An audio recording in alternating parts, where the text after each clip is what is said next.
Welcome back, everybody. So today is the eighth week, and we will cover some parts of JavaScript. I'm on 30 days of JavaScript. I hope you will see my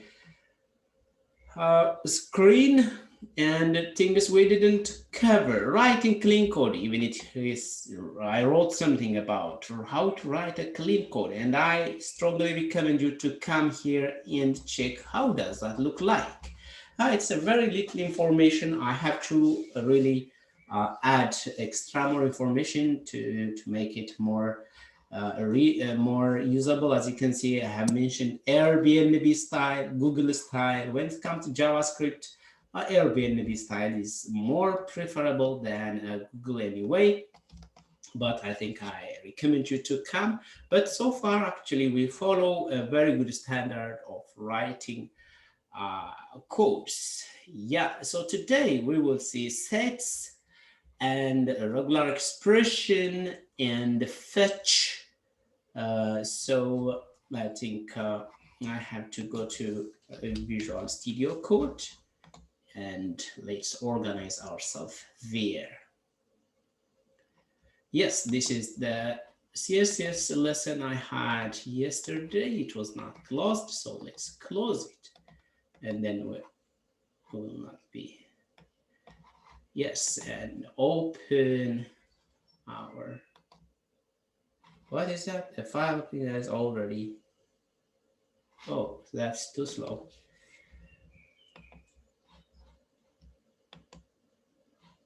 It seems this is our folder, our project folder, so let's get it.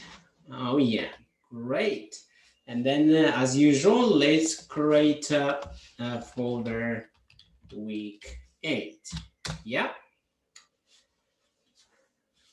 I don't see the week 8. Where is it? What's happening here? Oh, that is very slow. Nice.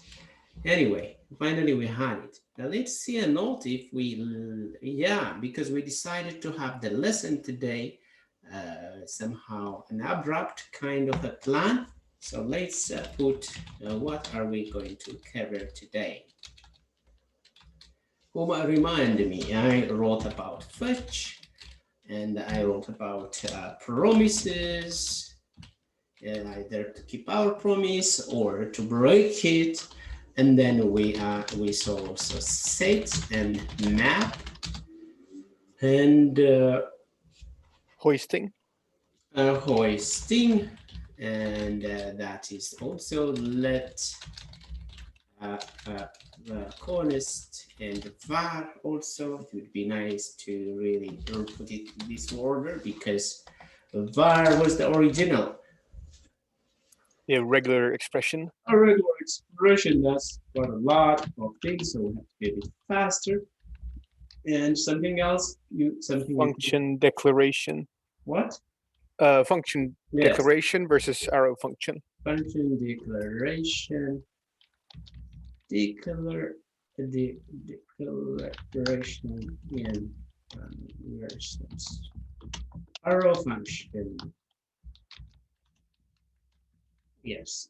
So it seems a wide topic, but the order might vary, but we will have a chance to look at it. Okay, great.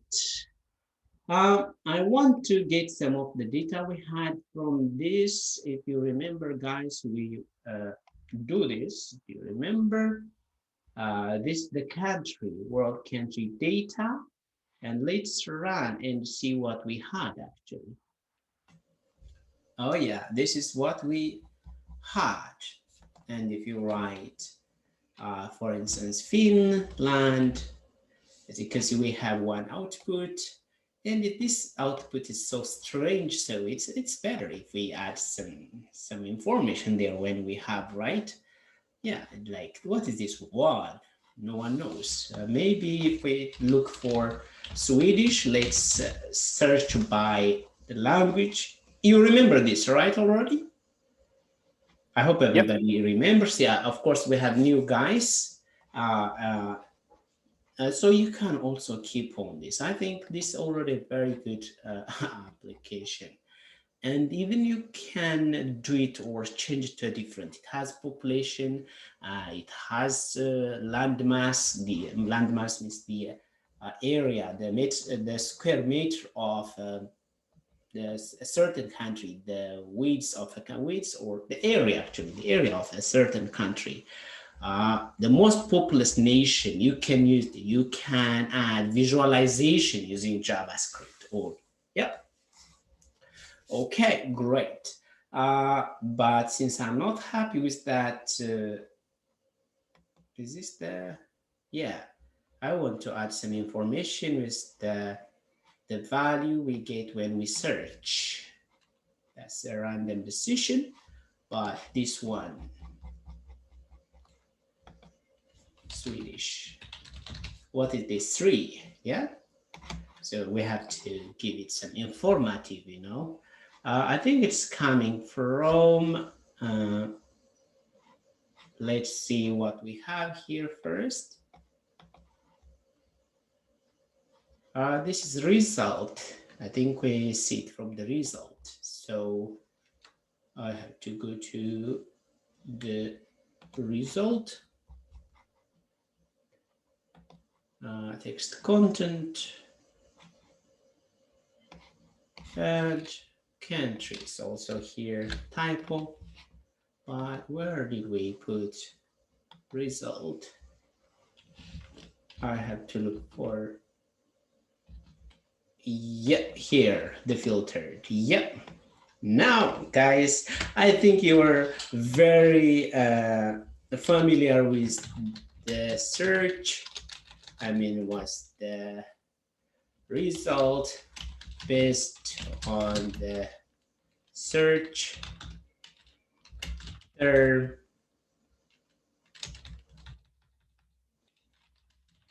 is, and then now we can inject it.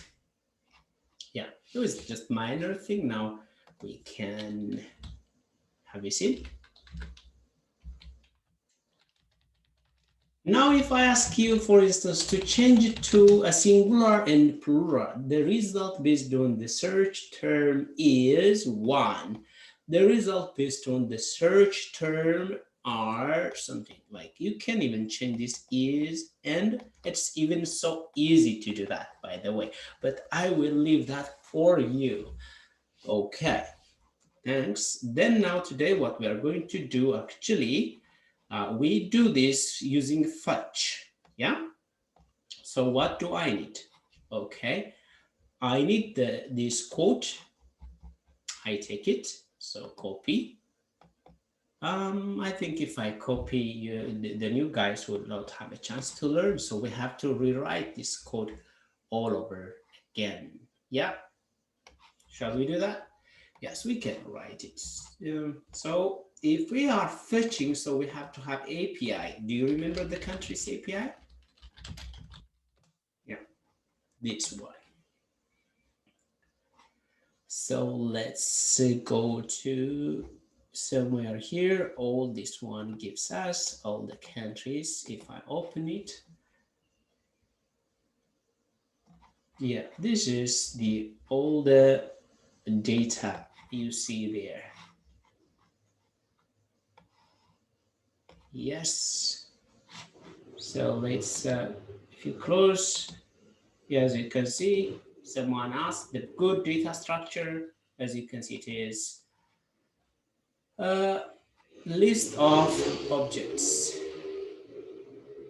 And if you go all the way down, you can see that it is about, oh, actually, I didn't go even all the way. Yeah, this is the,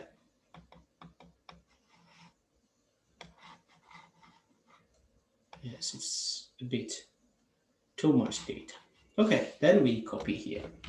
So we don't have to copy, we can start from fresh. Let's stop this one, and then we have to create an index.html. Great, and then let's just, this one is changing because I'm using other programs too, so let's just change it to pure, okay, HTML. Great. I call it fetching data from API, but it doesn't make sense. It is okay. Countries data or world countries data. Great. Now let's start this file, just maybe countries, just to put some data and run it. Yeah, countries, great. Then we have to have some script. By the way, we've been just writing scripts right away. Even let's put some kind of, we can call it scripts. So, or JS, and our script will be in that folder. Yeah, scripts. Yeah, but it's not a folder anyway. I have to make it a folder. But maybe just not to complicate, I can just write it just main.js or script whatsoever, okay? Now let's say corners the URL, and I'm just putting the API like this. But I think when I was copy, I didn't select everything. This is the API. So we have a plan to fetch the data from this. Then now let's connect this main to here. Script. Okay, and source. Is it clear so far? Yeah. Great, because we've been doing this kind of things quite many times. Then next, what I should do, I have to see some console.log. Let's see it on Google Chrome. Yeah, because that's how we know if it's connected or not. Control-Shift-I. And if you see, yeah, we're connected. Great. I think it's better if I put it to one side and this, yeah, great. Now let's fetch this data. How do we fetch it? And we don't need this also. Actually, JavaScript gave us this, the fetch API or a fetch object like this. So this takes, the first will be URL. We're fetching it from here. Really? Yeah, but after, if you say, for instance, you can put it const fetched data. You can store it after that, and let's see what we can get from there. Console.log fetched data. As you can see, you just got some kind of function, so that's not yet ready, and this is not how we get it. After we fetch, actually, it has a kind of a then. It's a function. Then is, as you can see, it's a kind of a method that allow us to interact with the URL for the fetching, and we call it this response. Because we want the response as in a JSON. Hey, I want you as a JSON. I am writing explicit function, as you can see. I can even make it a more longer way, and you can call it this one also function. Yeah, and now you are familiar with that. And even you don't have to have this. Yeah, yeah, it's still going. Now, actually, we are fetching it and get it as, actually, I have to return it. Yeah, return. And then again, then, yeah, when some people say, you know, when you tell a story, something happened. And then this thing happened. And then, so first, we talk to the server, the HTTP server using fetch, and then we get the data as an JSON. Now, then, actually data, you can call it anything. Now it's the time to get the data. Console.log data. Oh yeah, all the 250 countries are here now. And then actually here, catch, you may say, if there is error, console.log error. Let's do some error, for instance. Instead of all, let's just add an additional L. Yeah, syntax error, unexpected end of JSON input. Have you seen this comes from here? Maybe I think it has also, this object has message. Let's see, just if, yeah, now as you can see, only the message. Unexpected end of a JSON input. Or we can just get the object also here. And now let's fix this. If we fix it, we just get the whole data. Yep. So now to interact with the, now it's our plan is actually to render it here, all the countries. Then we have to have some container. Yeah, so not to do everything all over again, let's copy some of the HTML structure from the previous code. Is it one? Okay. HTML week 7. Only the HTML part, okay? I don't take, this does sound something different. It should be this one. Yeah, this one. So we need a header. Yeah. Okay. So we need the header. I'm copying and I will ask you, we don't need this.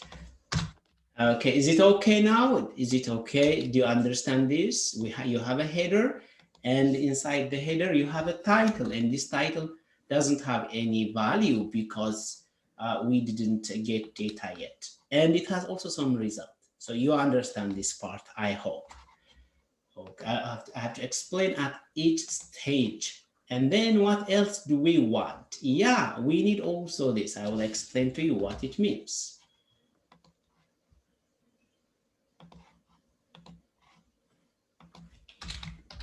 We need a container to render all the countries, if you remember, all these countries. And we need also input to have a search bar. That is the reason we need this, yeah? This is going to be the container. Now, as you can see, our search bar is not good, but we can borrow, actually, the CSS we wrote. Writing CSS is tiring, and I hope you don't expect me to write CSS here, yeah? And then I will add it here at the top over here. And then right away, we will have search by country, name, language, and city. Do you think I will get something if I search now? No. No, of course no, because we didn't do anything. Yeah. Yeah, sometimes I want to ask such a silly question. Yes. Okay, great. Now we have the skeleton, we have the framework, and let's go to our main.js and write, yeah, what? Then actually anything you write, something like this, has a global scope, container, document.get element by ID. And what was the name? I think it's container. Yes, I forgot. Is it a class or what did we give it? Yeah, it's an ID, so great. And then we have also this result, const result document.get element, or you can go for query selector. You know the difference, guys, now. Not by tag name, by ID. By ID. And you can give it result. Yeah, great. So now if I want to, for instance, render, if you see this, it's if you say container dot text element, text content, and if you say data dot length. Oh, how do you say? Huh. Some good news. we managed to put it there. Okay, but it's not what we want. Instead, we want to create countries.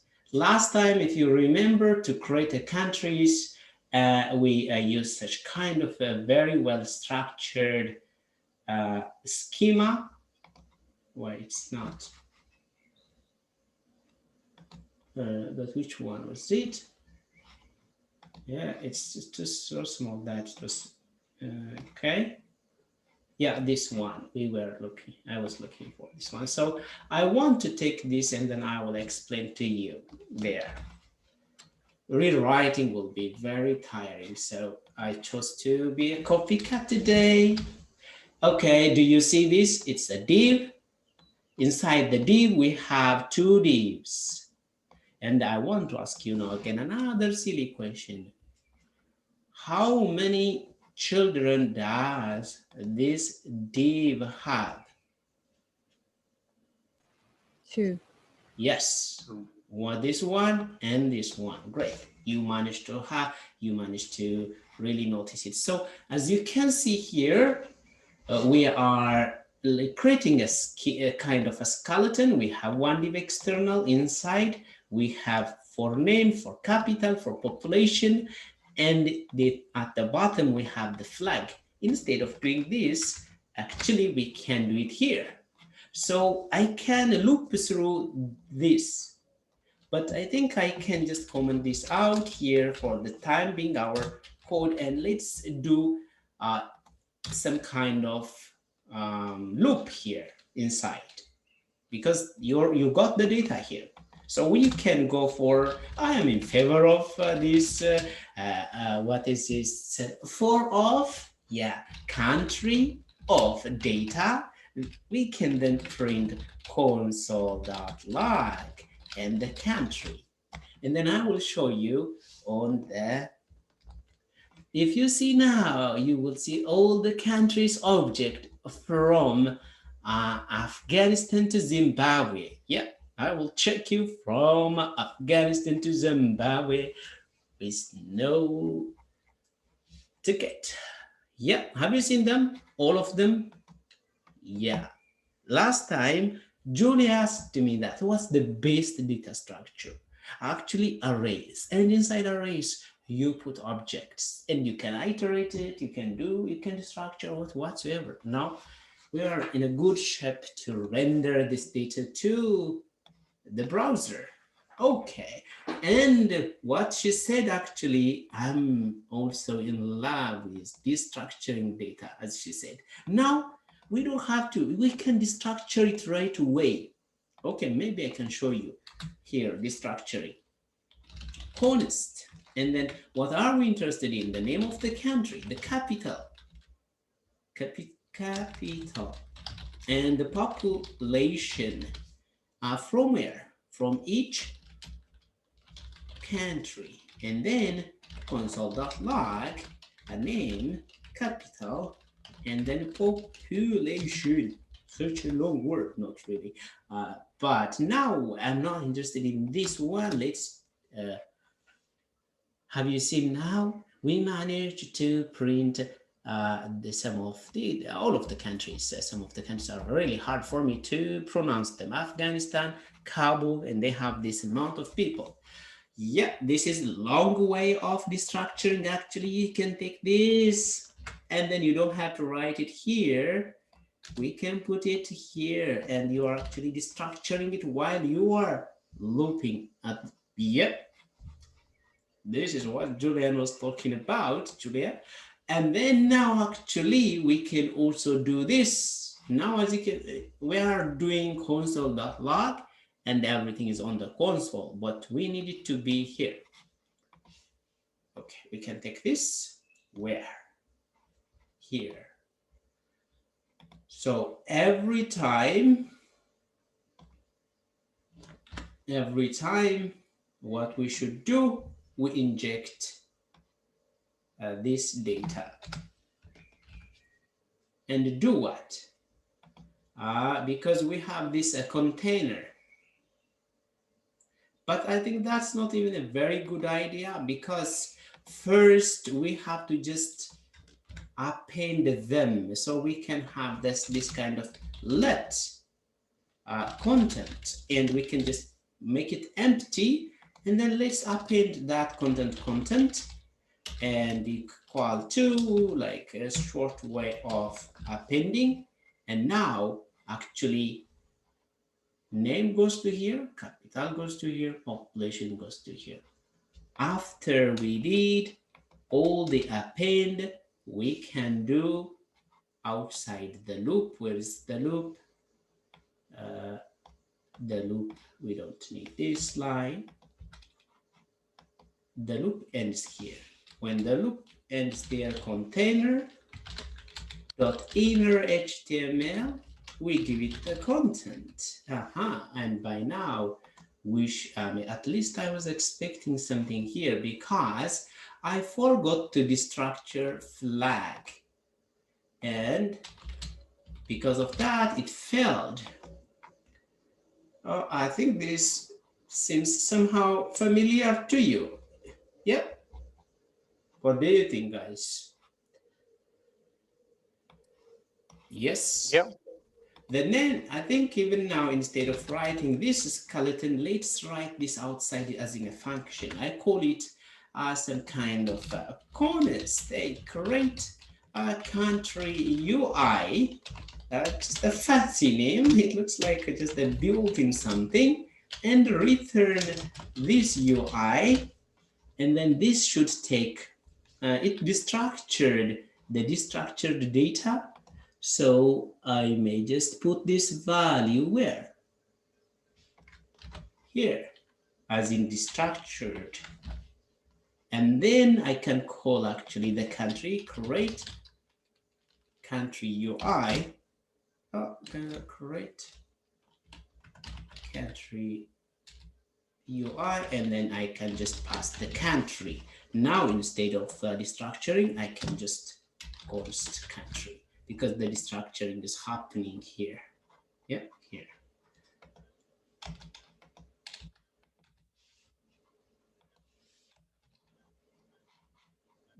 Just to make it, then you have a chance to see. Now what we did actually, we fetched from API. So if those guys who are working on this API, if they change the data, for instance, the population of the countries every time changes, if they update the population, without any change, we will see the change here. Yeah, they changed one place, everyone using this API also get the update. So this is how you use fetch. Let me show you. First, then is actually you are getting the response from the request as in a JSON, and then we are accessing the JSON from here. If you just say console.log, you will get the data, but this could be any name. Okay, you can call it countries, you can call it cryptocurrencies, or you can call it whatever you want, but depend on what you are fetching. Yeah. Let me show you. Maybe it looks some countries also. If you say that countries, then we have to also call these countries. Yeah, and it should still work. Yes. So this is a fetch, and it's very, very important. And now there is one thing. Can I use? There are some can I use, okay? Can I use is a website that tells you if something is good to use, or maybe if it is supported by many browsers. Let's see fetch if it is good to use it now. Support 95.49% of the browsers support fetch. So almost all. Let's see. Forget about Internet Explorer. Who cares? Anyways, I'm just kidding, guys. Care for everything, because you never know about your client. They may use different browsers, so it's good to also consider browser compatibility. But almost Chrome of all the new versions, like now the latest version of Chrome is, as you can see, 99 up to 93 they support. Even starting from this, it support. Firefox support. And the new Microsoft, the Edge support. What is this? Opera Mini? Yeah, I don't know. This one doesn't. Safari, Opera, and other many of, as you can see, we have lots of browsers you don't know, on mobile versions also. There is also one browser, they call it this Brave. Do they have here? Yeah, but there is a good one, and lots of people do have a very positive. Yeah, even last time there was in the reactor or somewhere they have this a vacancy. They mentioned that someone who check can I use every time. That means you're really curious about new releases and you are interested to use something after you check if it's really supported. And if it's not supported, also you can use different tools to make it browser compatible. Yeah, and make use of the available features. Yeah, now can we change this to async and await? There is also this async and await code. What does that mean? I will tell you. Because this code, as you can see, this the fetch, sometimes it's not a kind of a code. It's not nice to write then something. And you may not like to write it that way. So you may write it differently. So then in that case, let's change it to async and await. Okay. Then if that's the case, I have to change it to async and await. I can write async await .js. Even I think I can have a copy of this. I can call this also copy and paste. I call the first one fetch. Yep. And I can call this async await. And this should be also called fetch.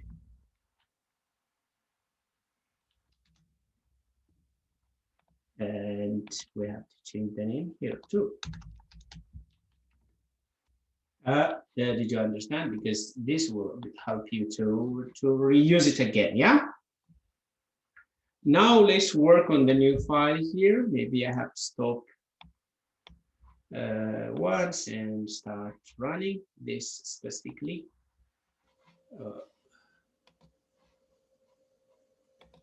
What error? Yeah, great. Async and, oh yeah, I will have to change this to async await. Async and await is a kind of waiting until something happens. Okay, I think before I talk this, do you know synchronous and asynchronous? Who can tell me the literal meaning of synchronous and asynchronous? I think even that might be difficult for you to understand, but I will show you here. Yeah, it's empty. Let's just, I may write something here.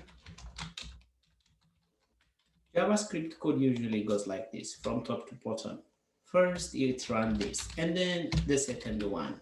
And then it just goes the second. And then it goes like this. That is synchronous. That means this will never happen before this. We call that synchronous. Asynchronous is the opposite. This code might happen, this code may happen before this. because if the execution time of this one is longer than, this doesn't wait until this finish. Did you get the idea, guys? Or maybe another way, I usually like explaining it using the cafeteria or something, you know?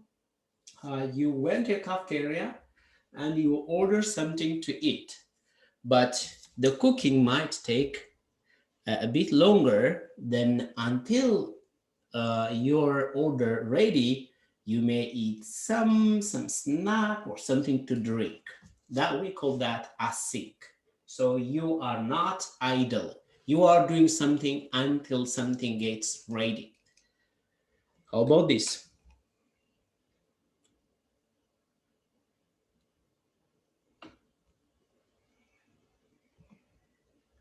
Or maybe when I'm teaching, if I'm teaching too slow, maybe you might do something side by side, because I'm too slow that you can process two things at the same time. So you are a kind of multitask.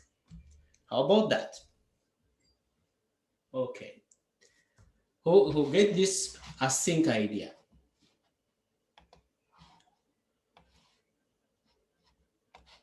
Did you get the idea of async, guys? I think so, but do you have a? Can you show us an example of in code?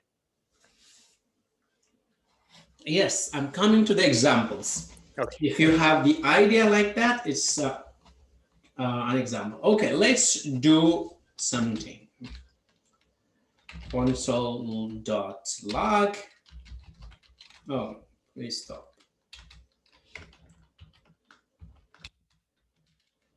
Console.log. I think before that maybe set interval. No, set timeout.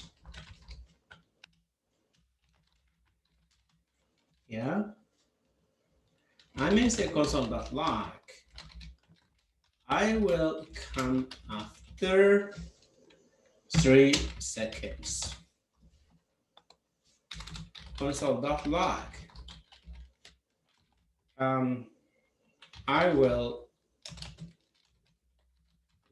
go and wait for you there.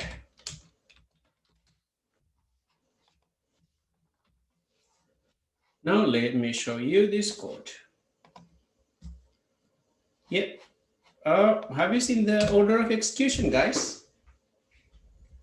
Yeah, actually, yes. Have you seen the execution order? Yes, yep. Confusion. Yeah, this one comes first, right? Yes. Yeah. This comes first, but according to procedural or synchronous, this has to come first, not this one. Even now, let's give it some delay duration after. Yeah, I will go and wait for you there. After, yes. Now, as the food is ready or the person you've been waiting show up. This, we call this async. We are doing something and we are just processing in parallel. Yeah? Yep. Great. This is the idea. And the purpose of also this promise, we call this then. If you see then, it's a promise call. The first, when we see that, because where was the first? Yeah, fetch. Then is a promise call. Hey, fetch data, and fetching is actually sending a request to the server, and then get it as in a JSON file. Okay, after that, then get it. There are different scenarios, requesting and getting answer. What if the request doesn't work? If the URL or the link is broken, or if there's no internet. So this kind of a promise, we call it a promise. Promise, okay. What What's the promise? Why they call it promise actually? Because promise can be promise can be fulfilled or rejected. You may keep your promise, or maybe you may break your promise. It's the same as that. Okay, and if not, this fulfilled or rejected, or it could be pending. Let me tell you some example. For instance, you may tell to your kid or your children to buy something. Yeah, so that means you give a promise. You gave a promise. The promise, when are you going to buy? Maybe next weekend you may want to take them to some amusement park. Yep, they've been waiting and waiting. So promise has waiting.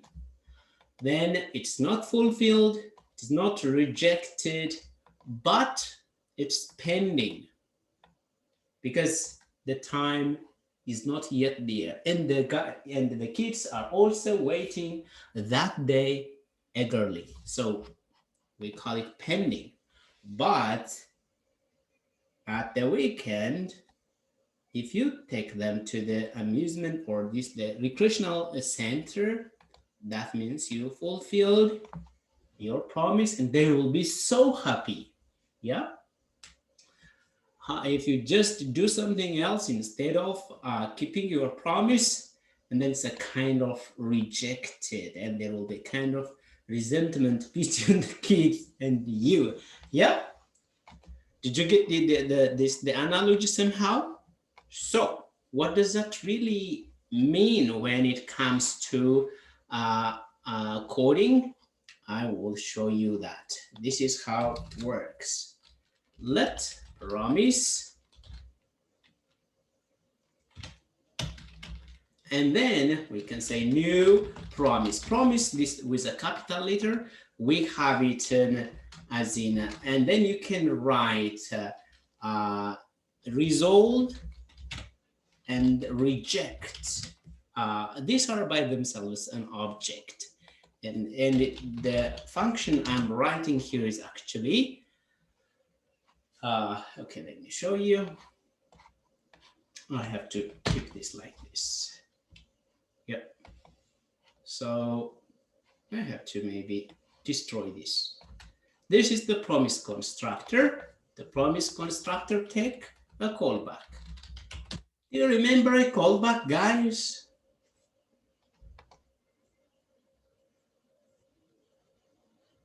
We just learned a week ago when we were learning hard. Okay, maybe I have to also show you callback again, because callback, yeah, const make square. And let's do the simplest way. Name and num and times.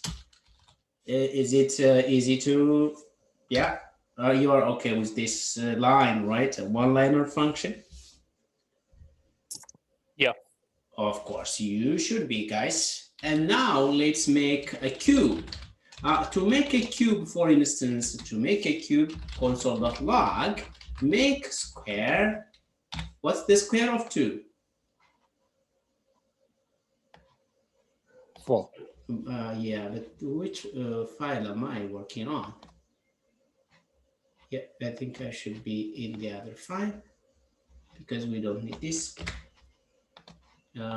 Someone said 4. Yeah, yes, but to make this a cube, what can I do? Just multiplying it with the same number, yeah? Because this is already skewed. If this is 3, I make it this also 3, and it will be 27. So we're making a cube here, right? Yep. Good. Yep. Then we can also, this is nuts, so we are more in favor of using a function. So make cube, honest, make cube. And then this make cube takes actually a parameter, and a callback, and it returns callback, or n times callback. And this callback also takes the parameter. As you can see, I have been multiplying it outside. Now I just changing this. Actually, will take this. Then let's make use of console.log make cube. Make cube takes a parameter, maybe 2. And then the callback is going to be make square. As you can see, it's 8. How about 10? I should get 1000. Yeah, this is a callback. Or if callback is so annoying for you, you can call it func. So anyway, this is going to hold, just a placeholder of a function. Great. With having this, now let's talk about promise. Let's declare a promise. This is just, you can call it promise, you can call it any name, okay? And then we can use the promise constructor, and this take a callback.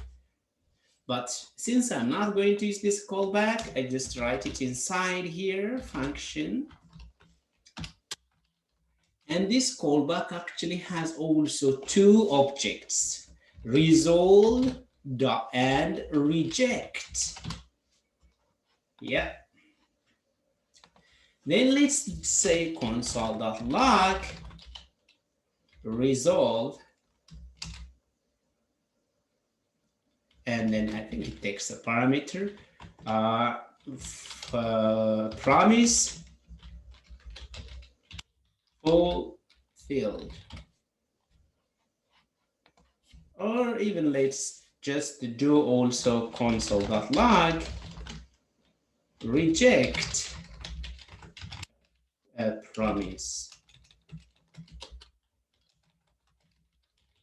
Rejected. Just follow me, then we will see. Then as you can see now, I have this promise, and let's print what's happening in here.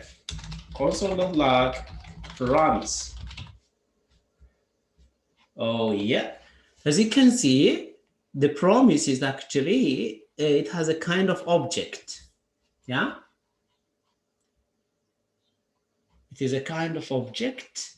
You can't access it. To access this promise, we have to use a then call. So we have to say dot then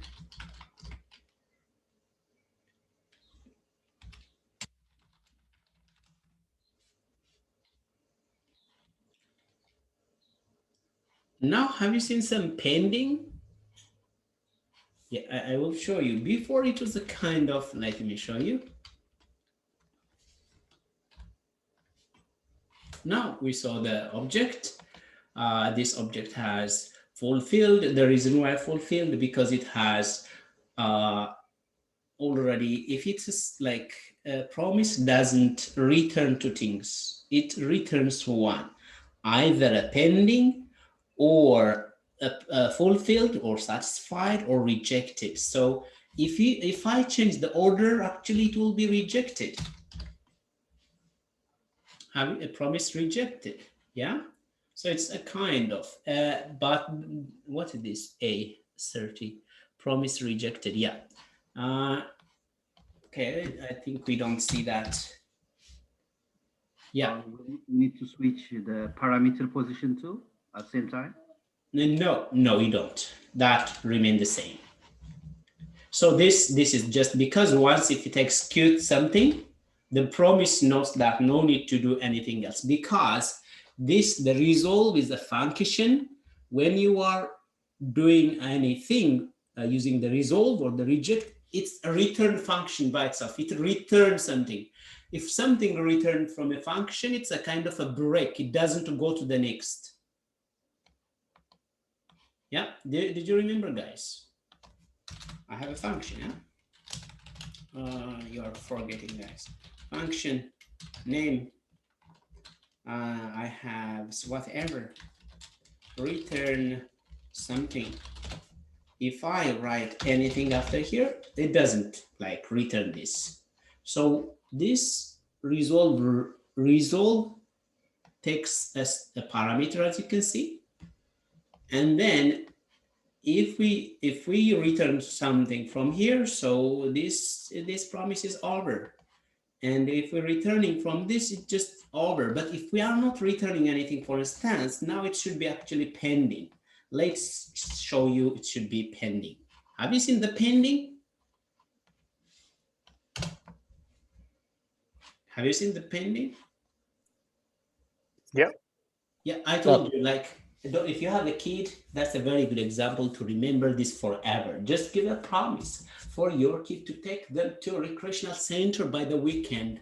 They will be so happy. They wait those days happily. Yes, that means nothing happened, pending. Yeah, that's the pending until the weekend. Then if you take them, because when it comes to a promise, either you keep your promise or break it, and it's just only one. And now let's imagine that you're such a nice person and you kept your promise, and let's see, yeah, the promise object has a promise fulfilled. How about if this happened, a promise rejected? How about if we have both? Undo, and let me remove, because since this resolve is a function by itself, if this happens, this will never happen, because we don't have two things at the same time. Breaking a promise and keeping a promise never happen at the same time. So that's how the promise works. Well, what is this thing do with? Yeah, because it's somehow related to a network. Whenever we communicate with a network, you never know what's going to happen, you know? Maybe it may be you may have a success to fetch the data or not, or there is a delay, you know, that network might be slow. So that's also still a pending. The data might not exist. And then actually that is a kind of a failure. It's not there. A delay could be a pending, or it could be rejected because of some access restriction, those kind of. So does it make sense? Can you make a connection with the promise you gave with the kids? So this is how it works. And then actually now, how can we take out this value from the promise object? Then we can say value maybe console.log value. Yeah, a promise fulfilled. Have you seen? I got the promise fulfilled. And maybe if I just turn on this one, if I comment the other, yeah, why pending, promise rejected. Yeah, then I have to go the second one. Then again, another value, this value, console dot log this value. A notary property then.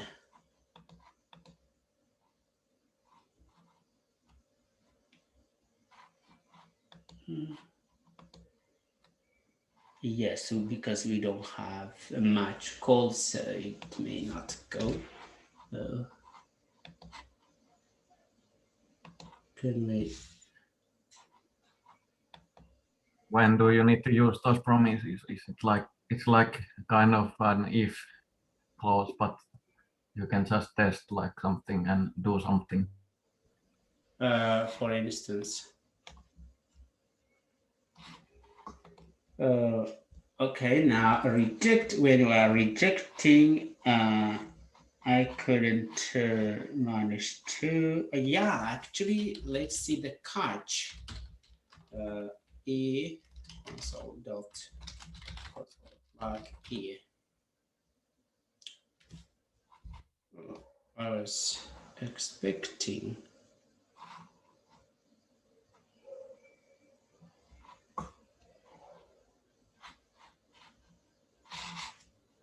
Sabine, Yes. do we need a separation for those two console output, like semicolon, in order to separate them, or it doesn't matter? Semicolon? Semicolon in between those, the resolve and the reject console statement. Here? No, just the console statement. Oh, you mean here? Yes, yes, even I think even let me just yes, thank you, thank you. I have seen now something. Yeah, thank you. Yes. In the console, yeah, even because I was trying to show you the whole promise by consoling. Now, if we are doing a console.log like this, it's better to do it separately. And I think now we may achieve, as you can see, a promise fulfilled. Now, maybe the second then call can give us a value here. Console.log value. Of course, it's still a promise is fulfilled. Now let's see the reject.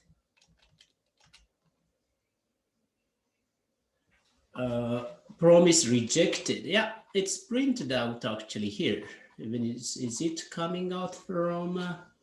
Let's see console.log. Here. No, this not printed out. So we didn't reach to the.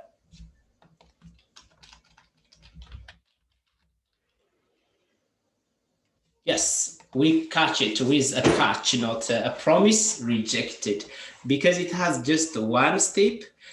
We managed to get the then call, and then when it's something wrong happens, the reject, we catch it as an error. I will come, a promise rejected.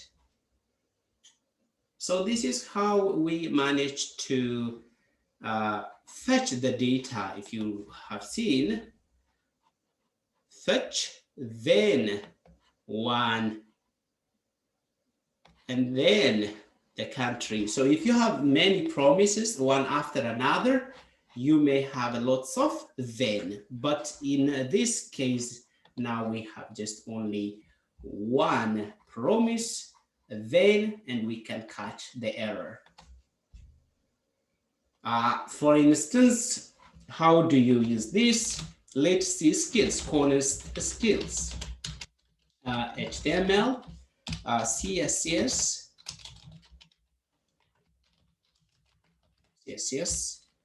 and the JavaScript, because let's make sense of this. If the skills dot length is greater than or equal to 3, I can say this one. The promise is going to be, I call it, you can attend the React course. You can attend the React course. Else, we can reject this by saying some. We can say these skills, we can inject it. You like injecting using, we may say a very friendly message. We can say skills dot join, and then we can say prerequisites. As you can see, you can attend the React course because we have how many courses? All the prerequisites. How about whatever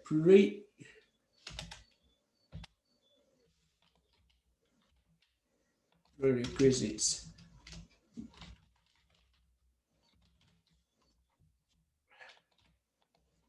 whatever. Then let's remove the JavaScript and let's see what will happen. HTML, CSS are prerequisites, and we can actually add a space and HTML, CSS, and we want to also add a comma because it doesn't make sense without are not enough,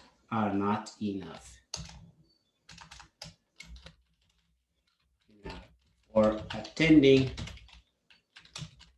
React.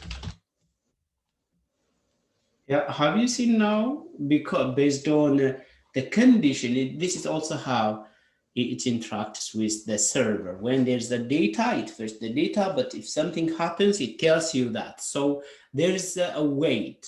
So also to fetch the data, it has to wait for some amount of time. So you promise to get data after you send a request, you wait for some time to grab your data, but it depends on the situation to get your data or not, and that's all about promise. Did you get some idea of the using and the concept on the notion of promise? Yep. Yes. I think so. And you don't have to write promise by yourself, but to understand, for instance, to use some built-in, it's easy. Most of the time you don't write promise by yourself, but now you got the reason why we are fetching it like this. Then where is this then going to stop? Actually, this is all the time what you need. The first one then to get the JSON, and the second then to fetch the data. And if something goes wrong, you catch it as in error. Great. Oh, I think it's time to have a break of 10 minutes, and we should come back after 10 minutes. Yeah, so this promise is very important when it comes to fetching databases, requesting network data like API. So I think I want to save this as a promise because I don't like to destroy it. And then I can just call it promise.js.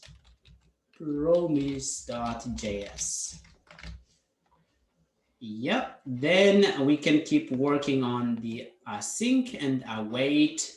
But what is async and await then actually? Because the code is actually a bit, instead of getting this data, we can use async and await. Okay, what does that mean? I think a better example, we can make use of the fetch data I will show you. The fetch data, the fetch script when I'm saying this. We can make use of all the code and display that again.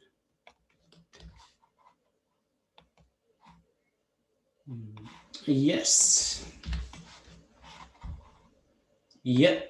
Now the plan is to write this code differently, async and await, using to write async and await. Whenever you declare a function, you say async function, name of the function, name of func, and then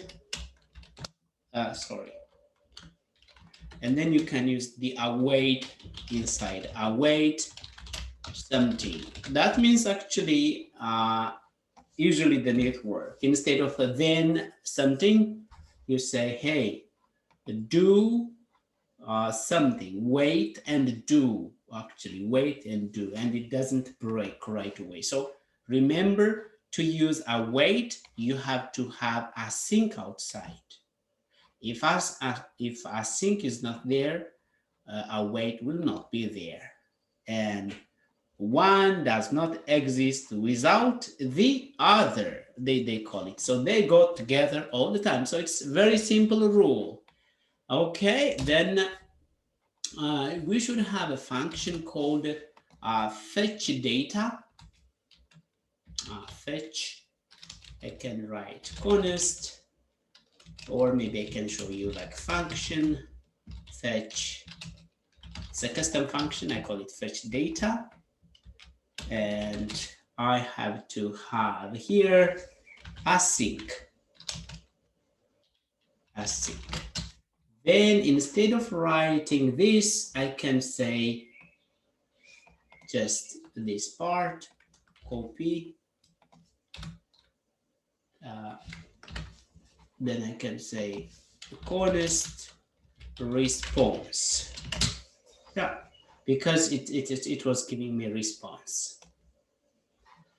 But I have to say await. Await. And then from the response, we can get const data, again, await response.json. So now we don't need this code. So actually we need this one, this part, maybe this part only, and we can destroy the rest. And I can put it here. Yeah, of course, it's a function. You have to call your function. You have to invoke it, right? Fetch data. Countries is not defined because it's not anymore countries. It is data. It is data. Yep. Have you seen how we change that code to now async and await? This is more clean, right? There's no this then or something.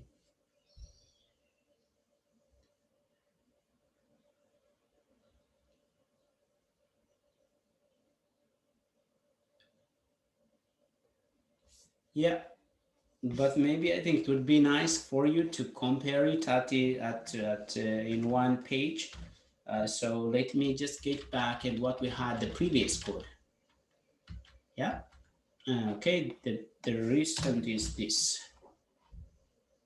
and I have to comment this out.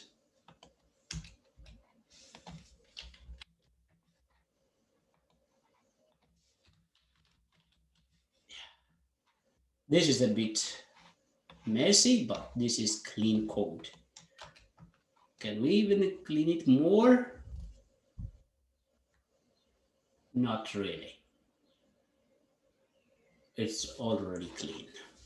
Yeah, so now we learned async and await. Async and await got together, and the one doesn't exist without the other. Great. What is left? Now let's see our notes.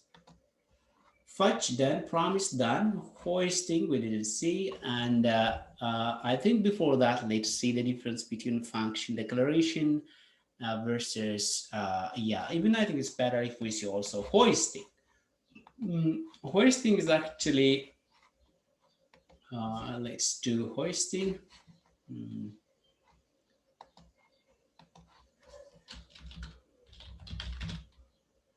.js. Then even I can attach it in one of the file, or maybe I think it's better if I have a new file, index.html, and HTML. The reason why I'm having that, for some reason, it's changing to, please keep it there. HTML declare, and we need a script, and I call this, we're talking about hoisting, yeah? Or you can also work on one file. Even we just learn also scope at the same time. Scope, okay. Oh no. Scope means actually it's a level of existence of something or occurring. For instance, what's the scope of the English language, you know? The English language scope is actually, it's a global scope, right? Yeah, our audience, my teaching now, you guys, some of you speak Dutch, and some of you speak French or Italian, and some of Amharic. But you know, since English is global, still we can communicate. So the scope of the English language is global. Okay, let's take the Finnish language. What's the scope of the Finnish language, guys? It's a bit limited, yeah? Local. It's local, yes. It has a very local scope. We can communicate in Finnish, inside Finland, and in Sweden. Yeah, and it has a very limited scope. So, what is this example then? When it comes to variables, we have different scope. That is a global scope and a local scope. Now let's see. For instance, if you declare honest and pi, I have 3.14, or you can get it from the math object, math.pi. And what do you think the scope of pi?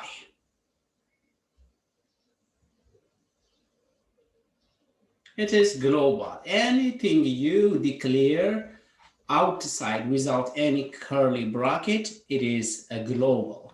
Yeah.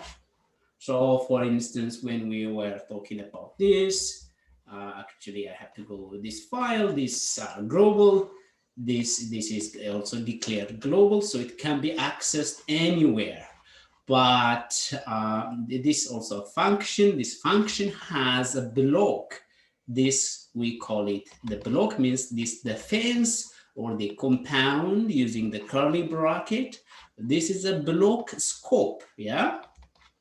So by the way, you can use this parenthesis if you want, but you don't have to. How about again this one? This one also have a global scope, but this again, there's a limited scope. If I declare something here inside, let some variable, this will be scoped inside this. It's limited to this block, yeah? It doesn't go anywhere outside that. So that is actually the concept of scope. Now let's get back to here. This is a global. Then maybe if I'm talking if true, or maybe if I have to say let a is equal to 5. If a is greater than 0, then I may say let b is equal to 5, and we can say some result, let result or whatever, a times b, and console.log result. Now I want to ask you, what is the scope of a? Is it local or global? Global. It's Global. local. It's local Why? because it's assigned for. Yep, I want you guys again to look at what is the scope of A. Global. Yeah, it is global. I can access A anywhere in this file, at the bottom, yeah, anywhere, all the way down. But what is the scope of B? That's local. It's local. It's already encapsulated inside this curly bracket. I cannot access here console.log. I think I have to connect this file with the, what's the name of, did we create hosting.html? Where is it? I thought so. Where is it?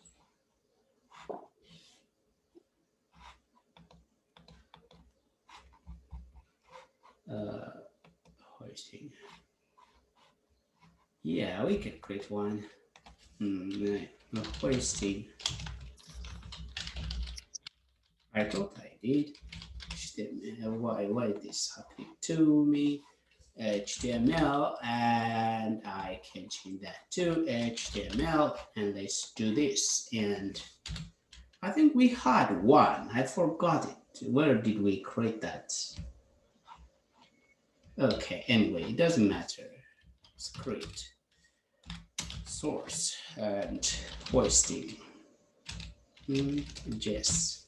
And now let's run this and Control Shift I. For some reason, we have that number. I don't know from where that number is coming. Hoisting.js. Yeah, of course, it's 25. 5 times 5, 25. What is the result of A from here?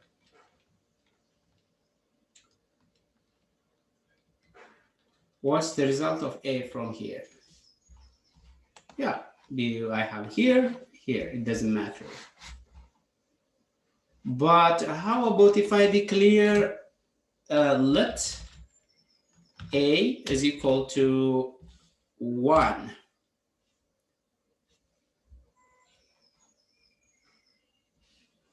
Now I'm confusing you. How many A's do I have? 2 of them. Yeah, 2. This one is global, and this one is local. This exists only in this compound, and you don't get this outside. As you can see, the value of this is 5, but you'll never get this out. What's the value of B here? Console.log. What's the value of B here? Undefined. Maybe something else.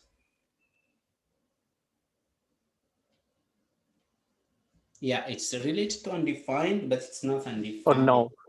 Is it null? It's not a null. Most probably it's a reference error. Yeah, exactly. Yeah. Yeah, uncode reference error, it doesn't exist. So it's an error. So it's not there. So B only exists in this. We call this scoping, guys. So it's very important to know. So now we are a bit going to the very delicate part of a function. Did I tell you when I was teaching pure function and impure function? You may ask, is there something pure and impure? Yeah, so it's better to talk about pure and impure after a very good understanding of scope. Yes, yeah, I will come to that, but remember that there is pure and impure function, and I would recommend you to write a pure function as much as possible. Pure functions are easy to test them. What does the testing means? You know, sometimes you write a function, but how can you be sure that it gives the desired output? You never know, right? So you need testing. Testing is also another expertise. Yeah, you could be a developer, or it could be a tester in a software team. Okay, now you manage to understand scope. The scope of const and let is the same. Yeah, the scope of const and let is the same, but you can't reassign this. Okay, let's try reassigning P here. Pi, maybe I want to be 3.14. Have you seen? Actually, because I have this error, it stopped there. Yeah, assignment to constant variable. We can't do that, okay? But how about, can reassign A to maybe 3? That's possible. Console.log, after that, if you see A is 3, it's not anymore 5, it is 3. And I'm not affecting this A, but the global A. So const and let are all the time scoped to a block code. Yeah, if there is a block code, they will be scoped in that proximity, in that region. So when do we use block code? When we use if, when we use for let I is equal to 0, I less than 3 and I plus plus, for instance, and we have a scope here. Yeah, or maybe a function, xyz, or maybe func, the name of the function, and return something. Yeah, we have a block scope, a block scope. So a block scope. If I have, for instance, here something, let a is equal to 9. Yeah, it's only inside here. And if I have let b is equal to 10 or 3 or 4, this exists only inside the function. That's very natural to understand, right?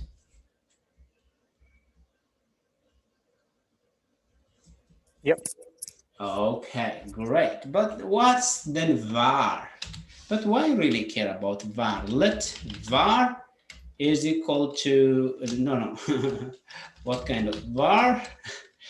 C is equal to 5. And of course, this only scoped to only to a function, not a block. Okay, that means let instead, okay, let us put it here, C. Can we got the value of console.log C? Yeah. Yeah, but I think it's confusing that if we change this C to maybe 3 3s, 33, yeah, I found it here. And if you try so, but how about if we move this again to inside the loop? But still I found it. Yeah, it's a sneaky dog, I told you. And if you put it here, but it's scoped to function, you will never get it. Yep. Have you seen the difference now? So let's draw some conclusion. Yes, let and const are block scope or scope, block scope. Block scope means they can be scoped in any block, but var scoped or function scoped, but var is function scoped. Yeah, what do you think? Did you get the idea? Yep. Great. Then, so when it comes to hoisting, what's hoisting? Hoisting works only for var again. For instance, I may have x is equal to 5.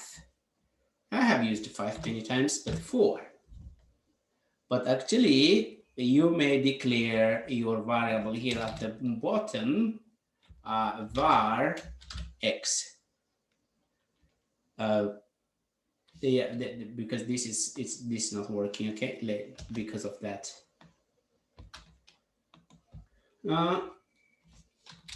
Console.log x. Have you seen the value of x? You see it actually. JavaScript works if you don't put any value here, but if you put it like this, that means it can be found anywhere. If you write it something like this. And maybe you can declare it at the bottom, like var x is equal to 4. Can I access it at the top? Console.log x.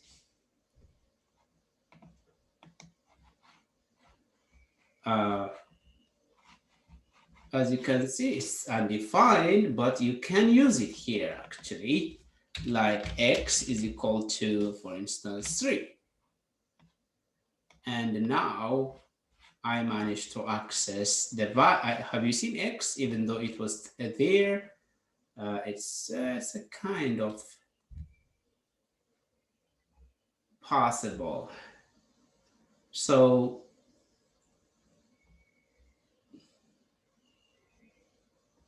we have it here, and if we try to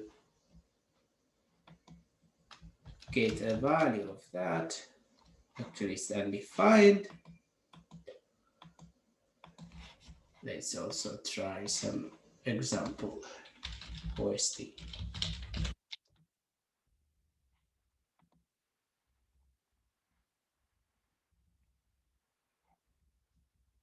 We have this here.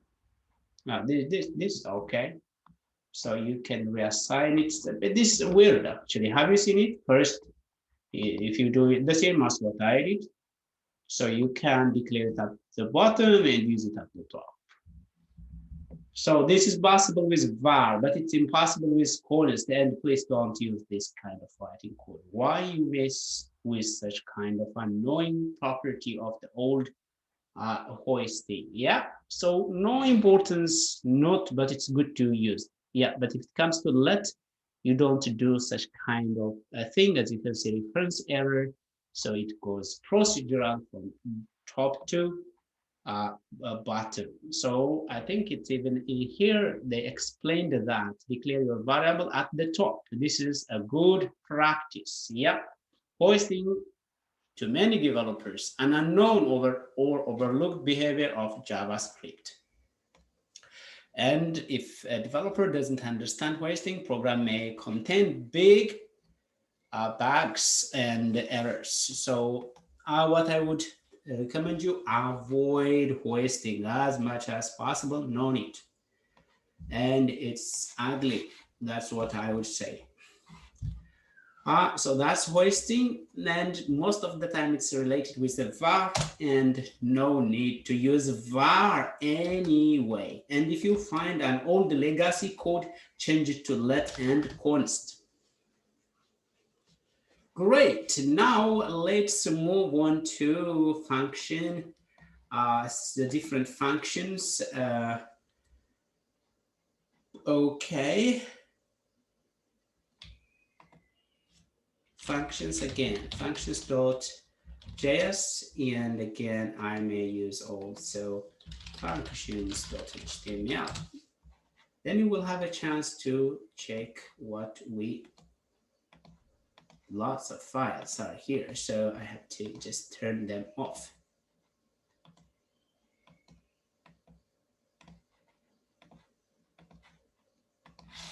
Great.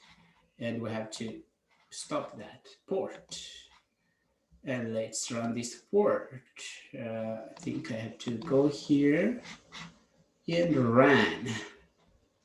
And of course, here again, we have to create some HTML, but it's still in Django.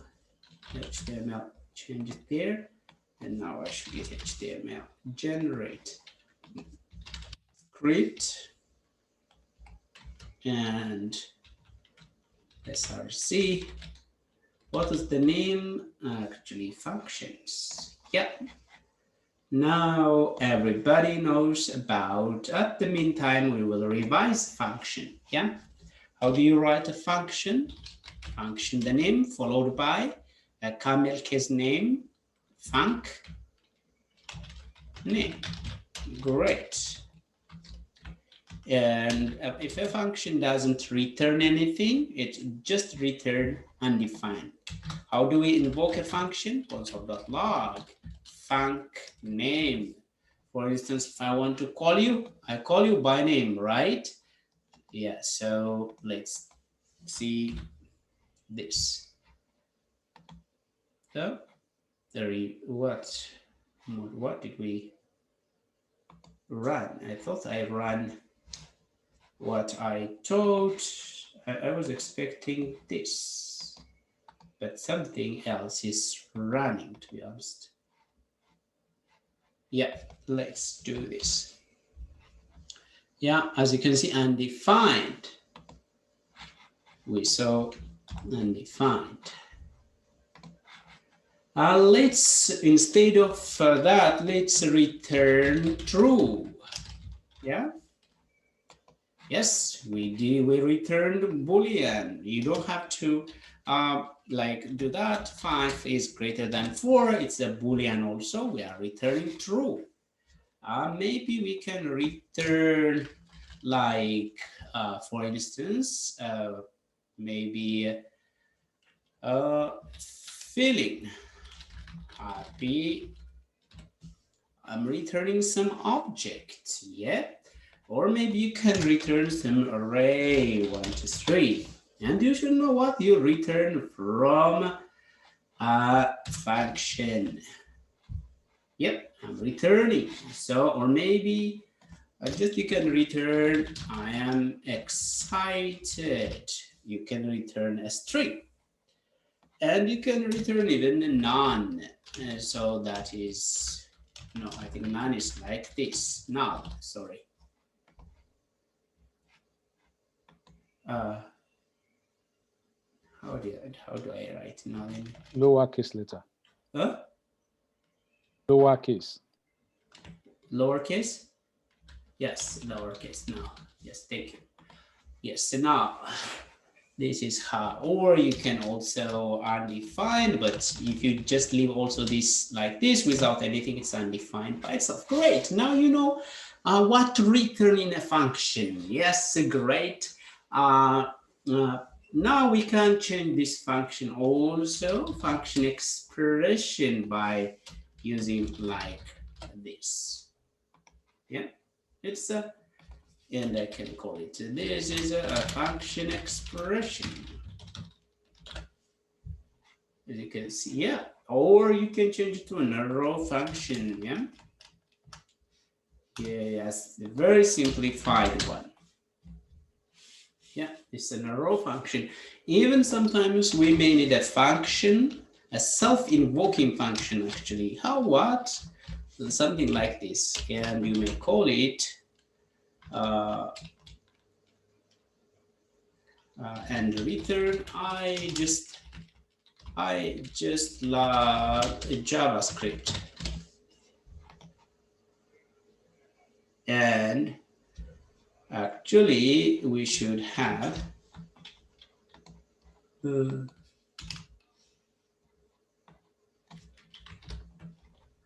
yep, if you see this, what's the question? Well, and then we can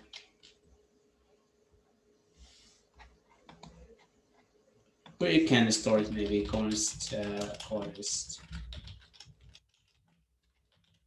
anonymous function. Yeah, so this is the anonymous function. It doesn't have any name. Yeah, but if you know, if I print console.log anonymous, I should get, I just love JavaScript, as you can see. And even without this, actually, it has to be, it has to give something, because it's a return. But if it was, let me show you, console.log, as you can see, oh, what is the problem here? Console.log and code typer console.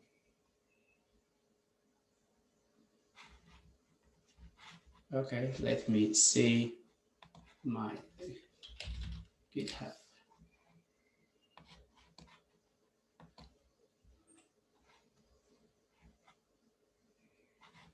Yeah, if we go to functions, by the way, every of the functions is in one day. Function, and I think as anonymous function should be in one go.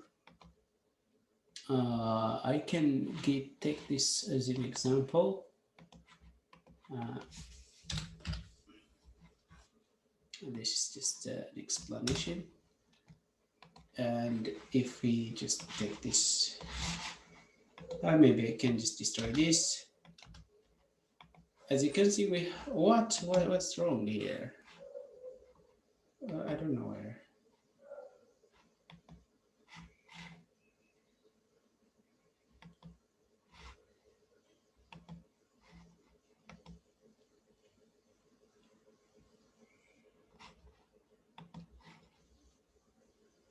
Well, it's not a function.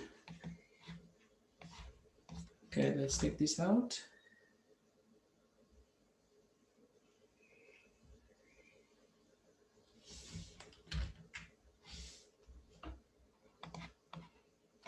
Okay, let me try it here itself.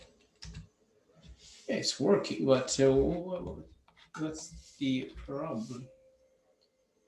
Oh, so I think there was something wrong here. Okay. Yeah, we will deal with this one later anyway.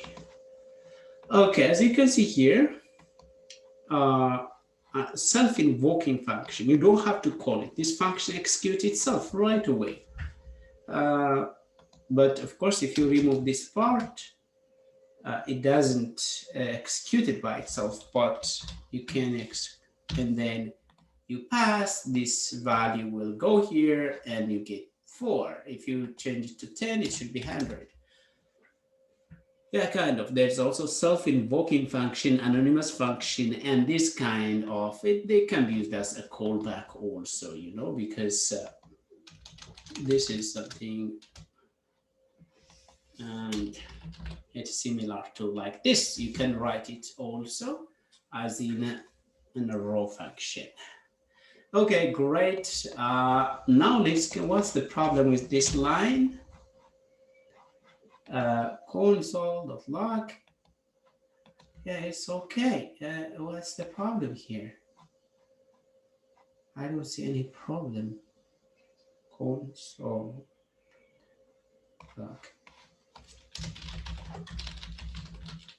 Function name. To be honest, I don't see. Let's click here and see that. Well, does it affect that? Oh, for some reason, the order is affecting, but I have no any explanation for that. I don't have any explanation, but when I was writing here, it was a kind of a blocking thing. Yeah, that's something I don't understand.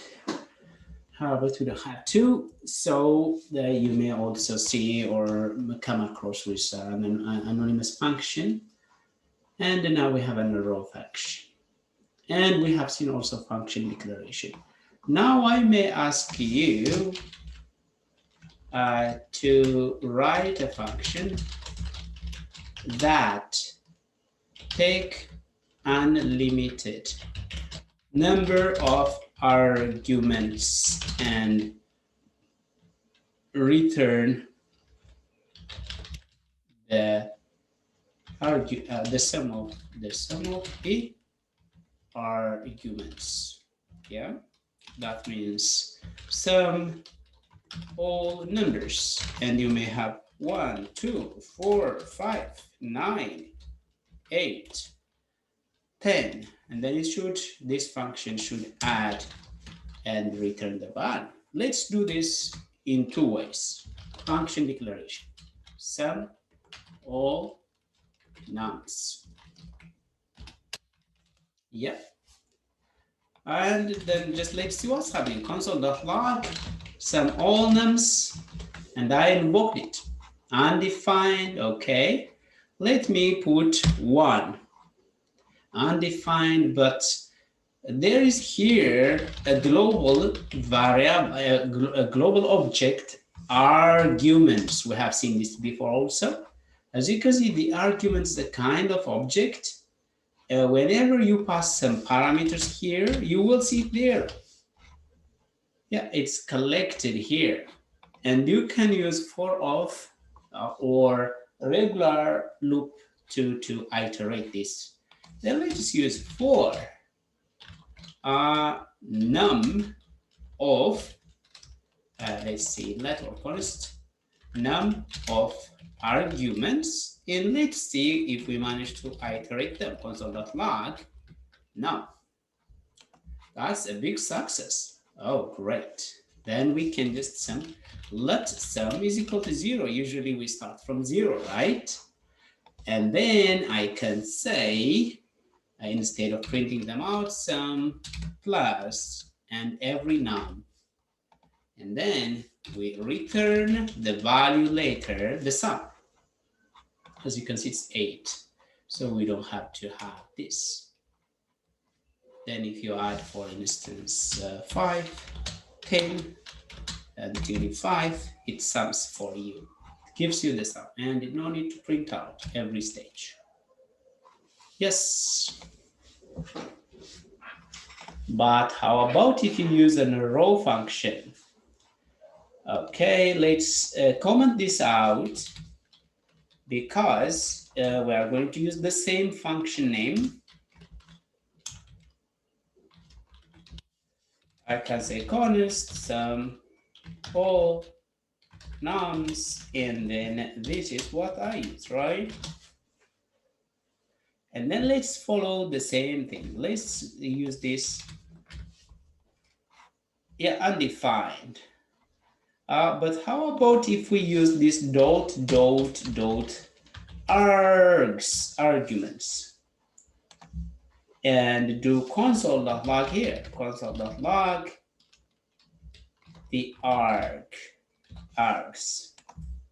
Oh yeah, we got a very good array. So we can use for off again. We can just do the same thing. But in this case, instead of arguments, args. The problem is we don't get arguments inside here. Let's try arguments. You don't get arguments inside an arrow function, yeah, a reference here. But you can get the arguments global object inside a function declaration. So this is one difference of function declaration and an arrow function. Yes. When it comes to an arrow function, we use a kind of a spread operator to change these values to an array, kind of array structure. Yep. So, but since this is one way, or we can use for each, or we can use actually, since it's an array, you have seen it, console.log args. So we can use also reduce. Yep. Okay, let's comment this out. And instead, let's say let total is equal to args reduce. Yeah, reduce it, just take A and the B, and then you just add A plus B. And then you return the total. I'm a bit faster because we've been repeating. Yeah, we got the same result, but now as you can see, you may not need this value. Even you may just don't have to return it and store it. You can just return it right away there. Yeah. And even you don't have much things inside, and you can just return this value, and you have a very elegant code, shorter than, yep, this code. Great. And we saw one of the difference of a row. And now let's see, and again, let's comment this out.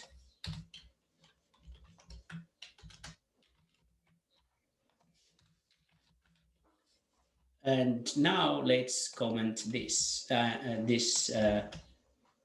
comment. Yeah. How about the value of this, the word, the keyword this? This. Have you seen what it gave me from line number 9 I got this object, the window object. Have you seen it? Just the word this in a function, but how about the value of the console.log this? Yeah, actually outside also it gives you just the same result. But what do we get inside a function, an arrow function? Let's see that. Maybe it's good to compare. We can make another like make square arrow function just for that purpose to see the value of this. Console.log this, and we have to invoke. I think, did we use the const? Okay. Then we have to invoke make square. Yep, still we are getting actually the same scope when we are using in a row function, or in the difference comes actually when we are using them in an object. Let's see that. Const person, do you remember object? Guys, do you remember this? First name, John Doe, maybe I can go for that. And last name, Itai. And then let's just get person info.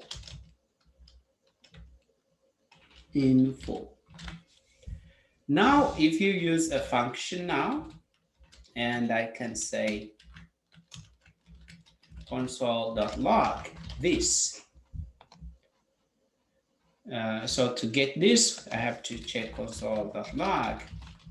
And of course, I don't have to say console.log because I have it already here, console. What I can do, person.getInfo. Yeah, what did I get? Have you seen what I get? The object itself. Yeah, you know this. You should be okay with that, right? Yeah. Yeah, because this is what we know and we have learned this. And another fancy way of writing the same thing, or in ES6, you can remove this and you can also write it like this. It's okay. Yeah? But how about if we write it in as in a row function? What will be this? Oh yeah. Have you seen now?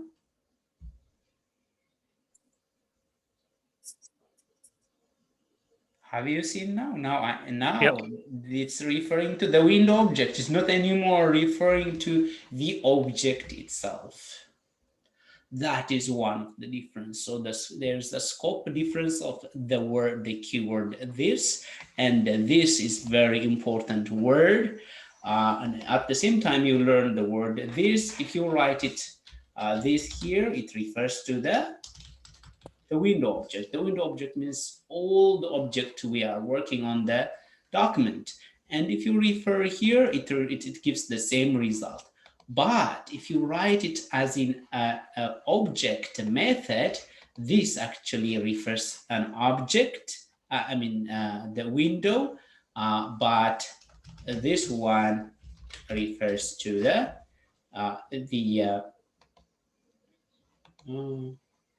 what's wrong? Double bracket in the function. Double bracket in the function. I don't see that. Where? Line 35.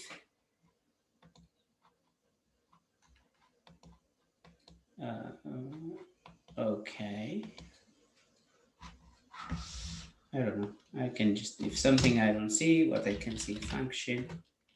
And I forgot the curly, the parentheses, guys. The parentheses. Okay. So yeah, this refers the word, the keyword this refers to this object, but if you change it to an arrow function, the keyword this refers to the window, as you can see. Yeah, that's the difference between a raw function and function declaration, and a minor difference, but it's good to know the difference, and it is an interview question for JavaScript developer or React developer. If you don't answer that for me, I am afraid you don't know JavaScript very well. Yes, it's a kind of no-go kind for a JavaScript or a React developer. Yeah, because it's very important. Great. Yeah, now let's see where we are. I think it's better to have a 5 minutes break. Yeah. Question. I have a question, Savina. Yes. What do we say about lambda function, with respect to Java? Yeah, we talked about that. That is anonymous function here, where have you been in during the yes, the same similar to or callback also. All the callbacks are also lambda function here. Okay. Yes, like in Python, maybe for other guys also it could be confusing, but I can even if you guys have a problem also to understand CMD, I may just let's say Python. We may say just lambda like X. Okay, lambda. Please, anything you get, change it to square. Yeah. Huh? What? Yeah, I think I forgot, and I miss lambda. Yes, that should be X. And X, this is a square. Lambda is just a keyword, but this is anonymous function. Now, hey, X change 10 to 100, and it will change to 100. And similarly, let's get out from here, and this is Python. You don't have to think about that. So here, similarly, we did that something like this. This is something what you should do. This is how it goes most of the time. Yep. And then you write a function inside. And inside the function, you do something. For instance, console.log. And you return n. And if you have n times or this, and then if you pass some 10, you get which file am I working on? Oh, why am I? Because this is not the function we are working on, right? It should be here. Again, there's some error for some reason. Person is not a function. Get person info is not a function. Why is it not a function? 44. But is it because of this line of code? Okay. Yeah, it's because of this line of code. For some reason, I have seen it's causing some problem, but we can store it like X, for instance. Now, as you can see, I'm not invoking it, but we got the value here. Yeah. If you change it to 5, then you should get 25. So this is anonymous function, and anonymous function does have a kind of a callback. So actually, we can use this and make use of a callback. Yeah, we call it anonymous function, a function that doesn't have a name, and we don't want to reuse it, and we just invoke it somewhere inside a functional programming or a higher order function. So yeah, guys, let's have the break, and let's get back after 5 minutes. That is still the break is not started, just 5 minutes, not more than that. Okay, see you soon. Okay, thanks.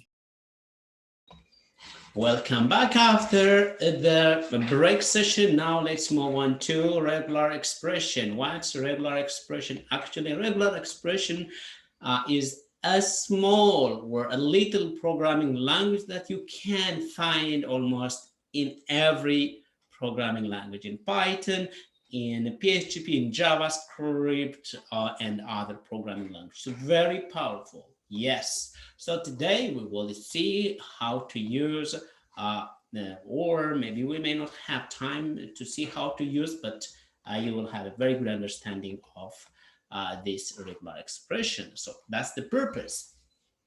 I go for in regular expression, maybe it's good if we have just a file and regex.html,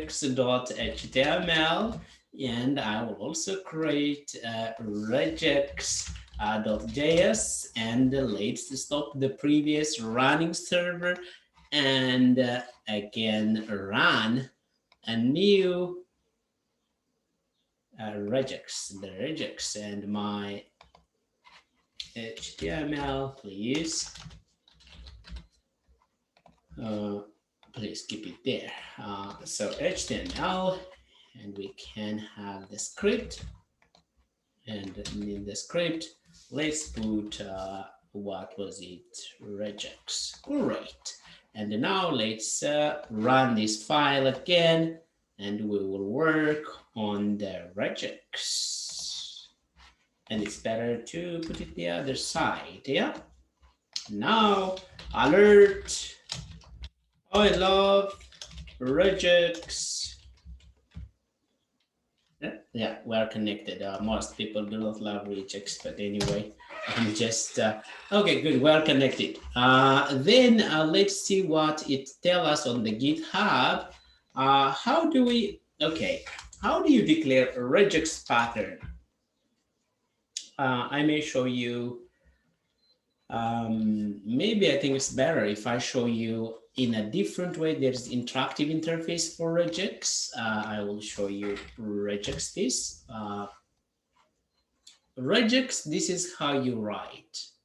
You need this slash and another slash. Do you see this very light slash? Yep. If you write a string, you need two colons, right? This a double quote or a single quote or a backtick to make a string, right? Yeah. And to make a regular expression pattern, you need something like this, love. This is a regular expression. What is love now? This is the pattern. I want to look for love in a word. Yes, maybe for instance, if I want to screen some someone who said the word, a curse word, some related to some that starts with F words, yeah, some F words, whatever, yeah. If someone say, if so, this is the pattern, and you want to clean that. You want to clean, yeah. Okay, now let's see love. Everybody is looking for the word love. So I want to remove the flag. We also add flags, as you can see. Then love is very important in this world. Have you seen love was detected, right? Yep. Yeah. We made, but love is something you should have in this world. But you know, how many loves do we have in this paragraph or whatsoever? Two, but how many of them are detected? One. Only one. So the reason why now we were looking for just one. So we have to look for everywhere. So we have to make it to global. If I change this to global, it will find it. Have you seen now? We managed to find two. Okay. Love is something that create everything. Now, as you can see, how many loves do we have? Two. We have more, but It only finds 2. Yeah, why we found only 2? Because it's in global. It's global, but why we found it? Why we found? Because of the capital? Yes, because it's case sensitive. Now let's change it. We don't care about case sensitivity, because when it comes to lab, if someone write it with uppercase or lowercase, does it change the meaning? No, right? So we don't care about. Now we manage to fetch or locate all the labs, right? Yeah. And now Yeah. we used some tool to understand, but how about sometimes you may also find not only one or a couple of things. Let me show you. I love a Java script, okay. I love the Python, but most of the time I think in JavaScript.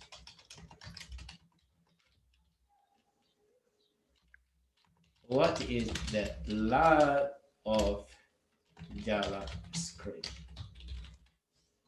Okay, then now I'm interested in the languages Python. If I write Python, yeah, we found it, right?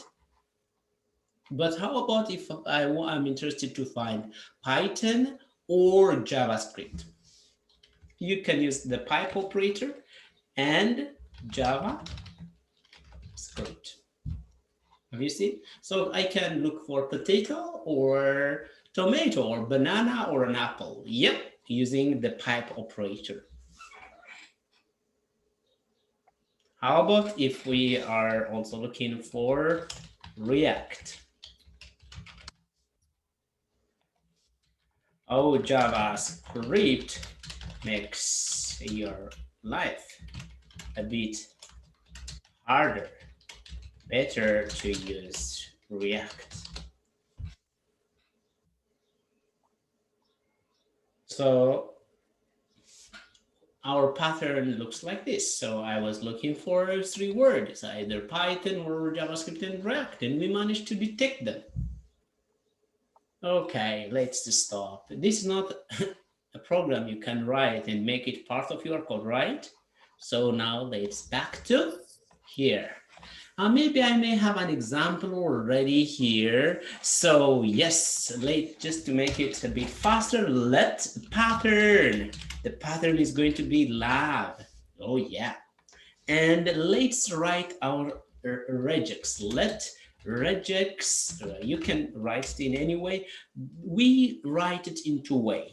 You can write it like this, and you can put the pattern like this. Yeah. Now let's just close out that log, but it's not, and maybe I think so. As you can see, this is one way, or I think I can follow that new regex and just pattern. I forgot to write this. This is one way, or another way of writing. But here, where shall we write the flag? The flag goes here. The flag means you can make it, for instance, your flag could be let flag. It could be global, yeah? And global and case insensitive at the same time. So your flag goes like this. Yep. Okay, then how do we look for something from that? Okay, let me show you. Then where is our string? I want to write a string here. Our string is here. I have a text. I love JavaScript. Then you may say pattern dot test, and then you pass the what it is, the string.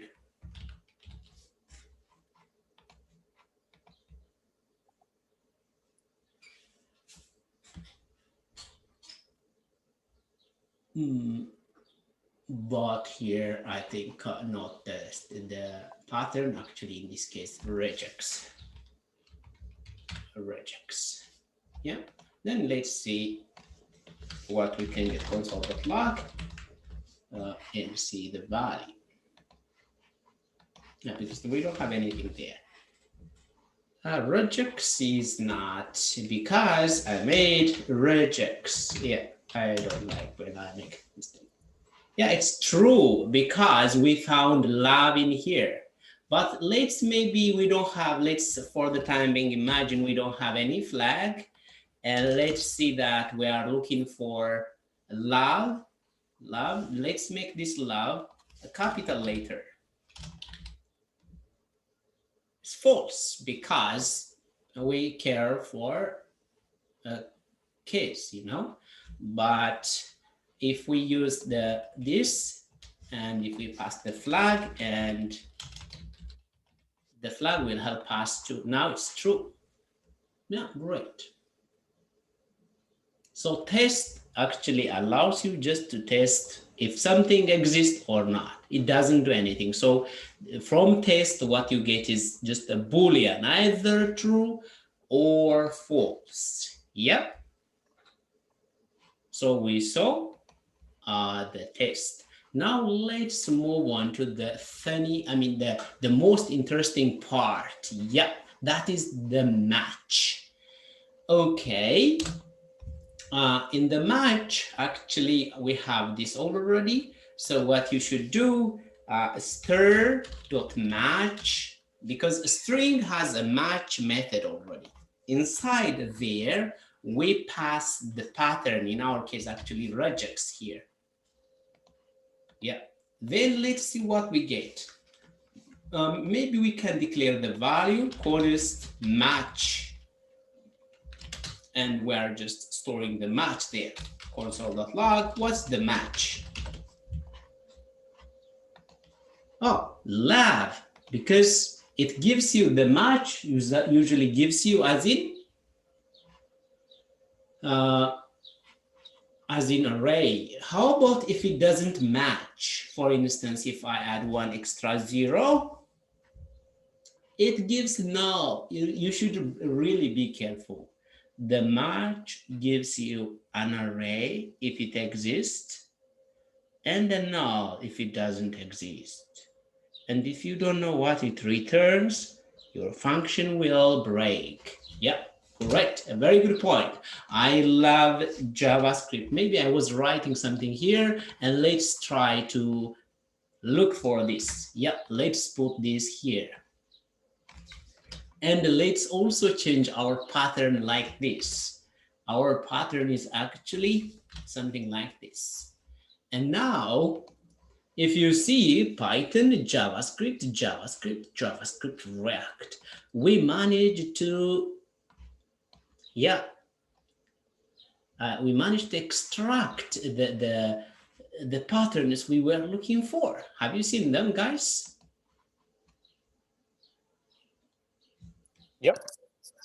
Yep, that is so. That means, like, if you are looking for potato or tomato, you can change it. Oh, I really love potato. Much better than a tomato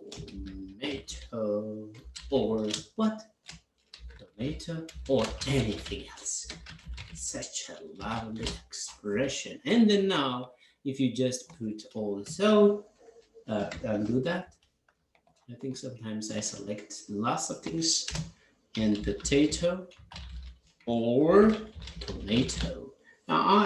Yeah, we have one because, and don't chew like potato.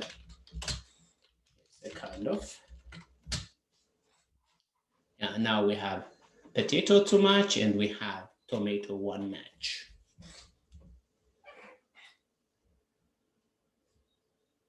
Great. Let's move on. Search. The search actually. The search gives you a kind of an object. Let's see, for instance, if we change this to a search, what do we get? A search. The search gives you the index of the term, the first term. Yeah, as you can see, test for a match in a string, it returns the index of the match. For Python guys, it's a bit confusing with the Python, how this works, but in this case, it just only gives the first. So the potato here is at 14 index, 14 as you have seen it. Yeah, 14. And if it doesn't exist, for instance, if it doesn't exist, let's say potatoes and tomatoes, it should be -1. Yeah, okay, great. Let's move on. Okay, then replace is really good. Yep. Let's change this to something else. Love is the most important thing in this world. If you do not love, it is hard to live. So just keep, so just start to love something. Okay. Now let's see how much match love we have. I want to change this to a match again, and you will see the number of loves. What match? Where is match? Yeah, sorry. Then it should be a bit different. String dot match. Sorry. String dot match. Because this also should be love. By the way, I don't like this way of writing expression, regular expression. I prefer the second way of writing this way. So now let's write a different way. And you don't have to also write pattern whatsoever. You regex in the pattern. So you write something like this. So the lab will come here and the flag will come here, GI. And you don't have to have all this. And even you may call all everything this just your pattern. And this makes it somehow easy. Do you know how much? You have only one line, sorry. And then we can say call it here pattern. So I'm in favor of this. I will show you this way of writing instead of this. Yeah. So I'm in favor of this. This is so short and easy too. Now let's see how much lab we have. We have 3 lab, but maybe at some point, if you are interested to change this, you can change it. Okay. Shall we change love to hate? Oh yeah. Stir, replace all the love and to hate. Then let's see by printing this out. Console.log and see what we get. Love is the most important thing in this world. If you do not hate, have you seen now, without using the pattern, I managed to change at least this one. Love is not anymore love in here, it's hate, as you can see. But if I use the pattern, I will manage to replace all of them. Okay, pattern. Yeah, hate is the most important thing in this world. Oh no, this is a very horrible paragraph. Anyway, we managed to change the love to hates. Yeah, so it's a very powerful method. Then we used, what is that? Replace. I think after this, you don't have to I mean, there's no other methods. The methods we have actually test, we test, and the value is either Boolean, that's true or false. And we have match. It's a string method, and the match is actually it's going to be null or array, and search. And the search usually find, it gives you an index or -1 if it doesn't find. And then another replace, it replace a substring using a new string. And yeah, that's the most common. Sorry, excuse me. Yeah. Is it possible to remove word from that sentence with this? Remove. Yeah, to remove love instead of replace. Yes, yeah. So the best way, this is how you can do.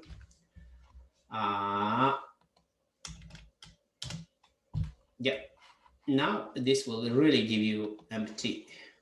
Yeah. No, it doesn't exist anymore. And I have a question also. Yeah. How do you do the actual check for the most frequent words? Yeah, well, I'm coming to that. Okay. Okay. So let's see, for instance, I think we have but before that, let's finish this because it's very important. Okay, now sometimes I have also one question, if possible. Yes.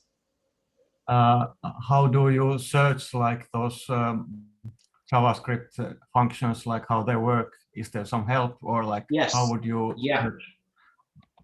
For instance, we are learning a regular expression, right? So you go regular expressions, JavaScript, and then it will take you most probably to this site.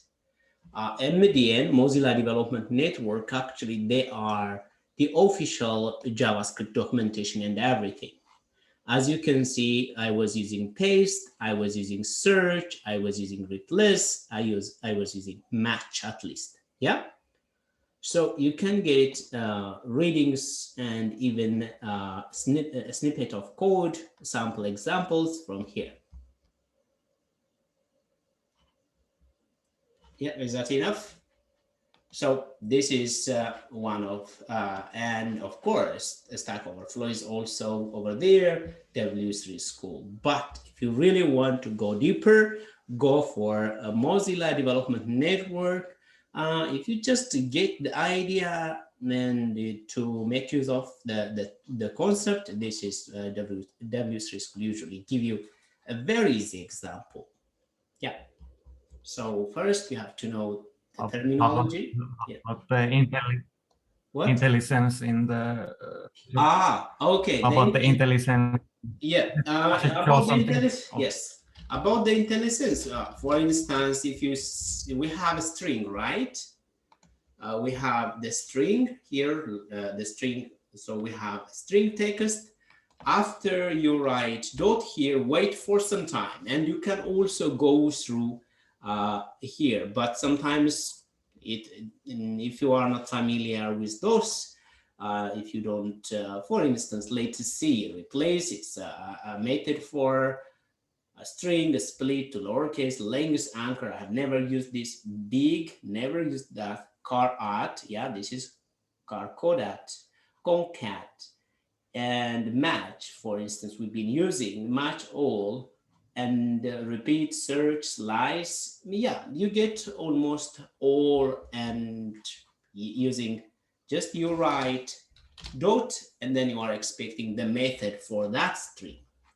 But for instance, test, the way you write test is now it's a bit different.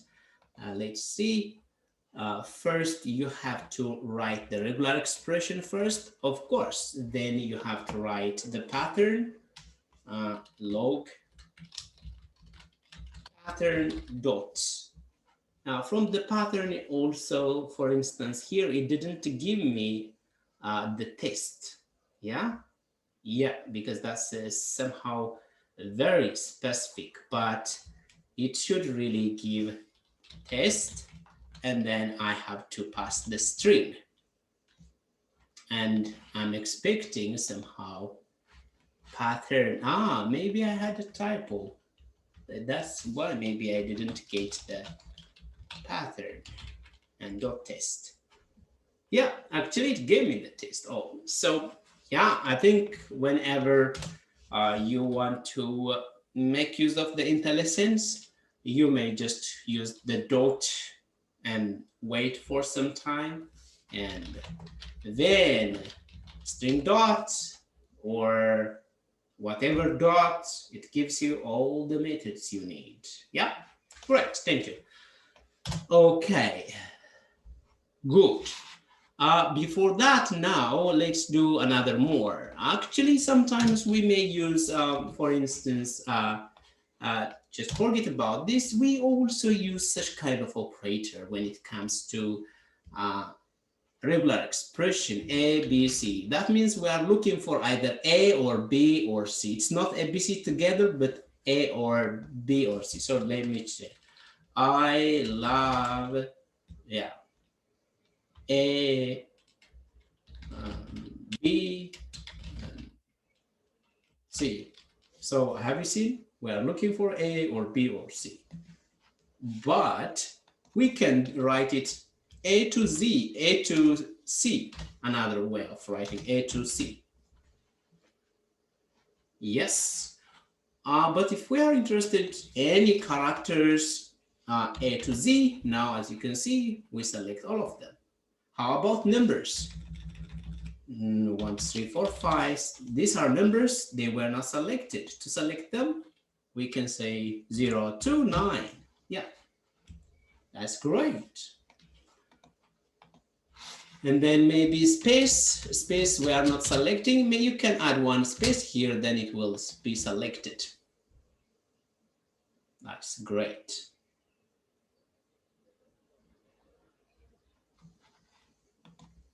Then maybe if you are interested in something A to, for instance, if you want to limit the number, you are interested on 3 items. Yeah, have you seen here only these are matching 3 items, a kind of, but this is a bit confusing. Let me just give you some kind of example. The year was 2021.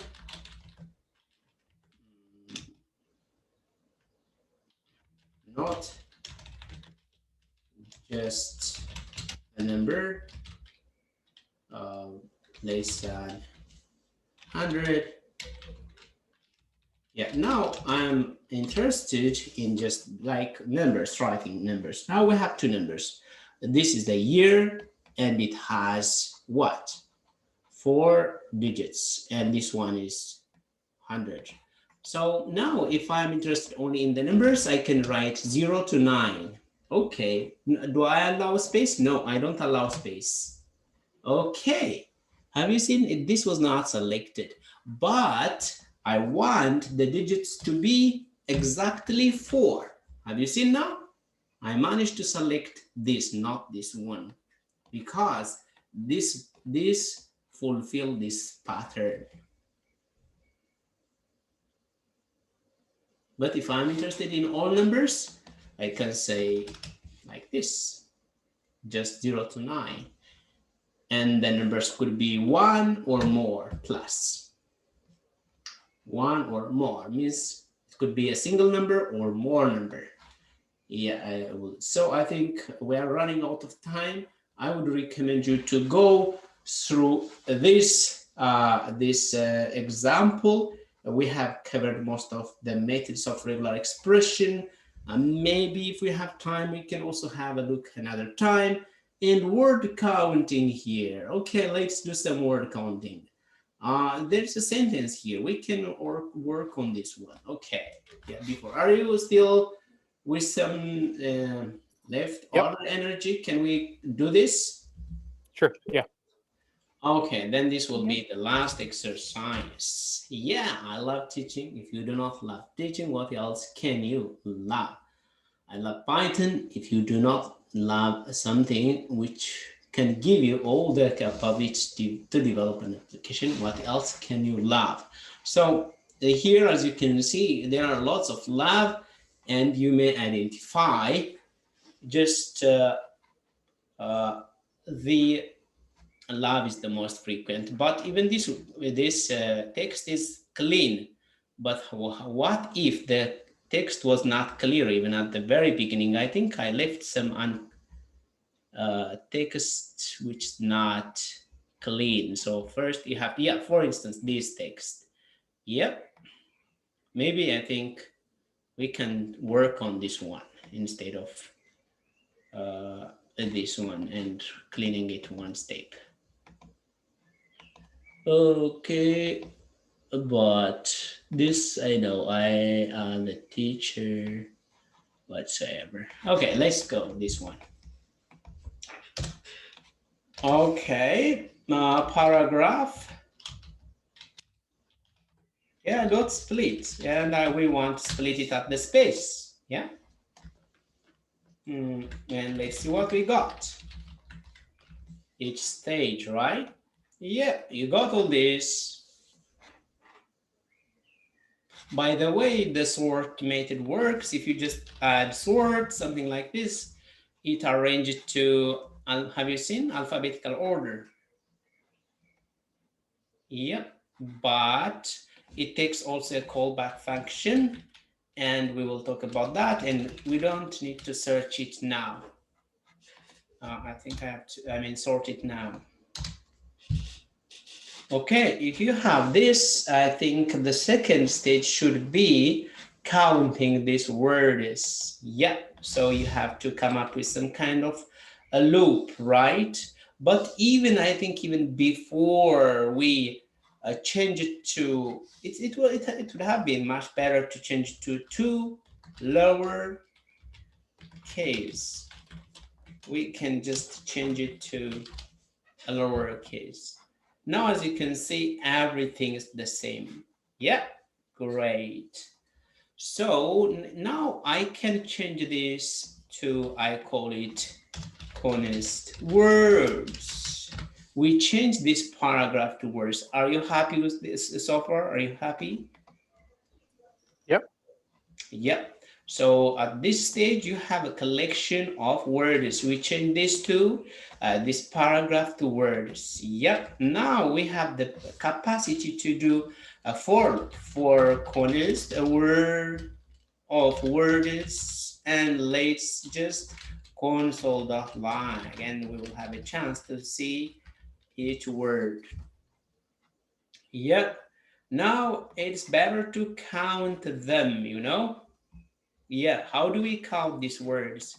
Maybe now, if Julian asked me what data structure to choose, now I know it somehow. It is better to use an object. So I can say word table, maybe a kind of a word table, and I can create a kind of, or frequency table of a word, freq table of the word, and I want it to be an object. Yep. So every time I will inject that to, how do I inject them? Let me just show you. I can say frequent table. No, don't do that. Freq table dot, or not like that. I think this is much better. Word, and maybe I can just assign it to a word. I'm just doing it in a lousy way, and then I will show you. Then we start also cleaning. Have you seen we have just make a kind of structure? Yeah, this kind of all, but no, this is not what we want. What we should, counting is much better. Yeah, we count them every time. If a word exists, we count it. If it doesn't, okay, how do we do that? Yes. Then I think this would be if word, no, if freak table word, if it is found in there, what we should do, we can do some kind of increment. Okay. Frequent table. Yeah, I can increment the value.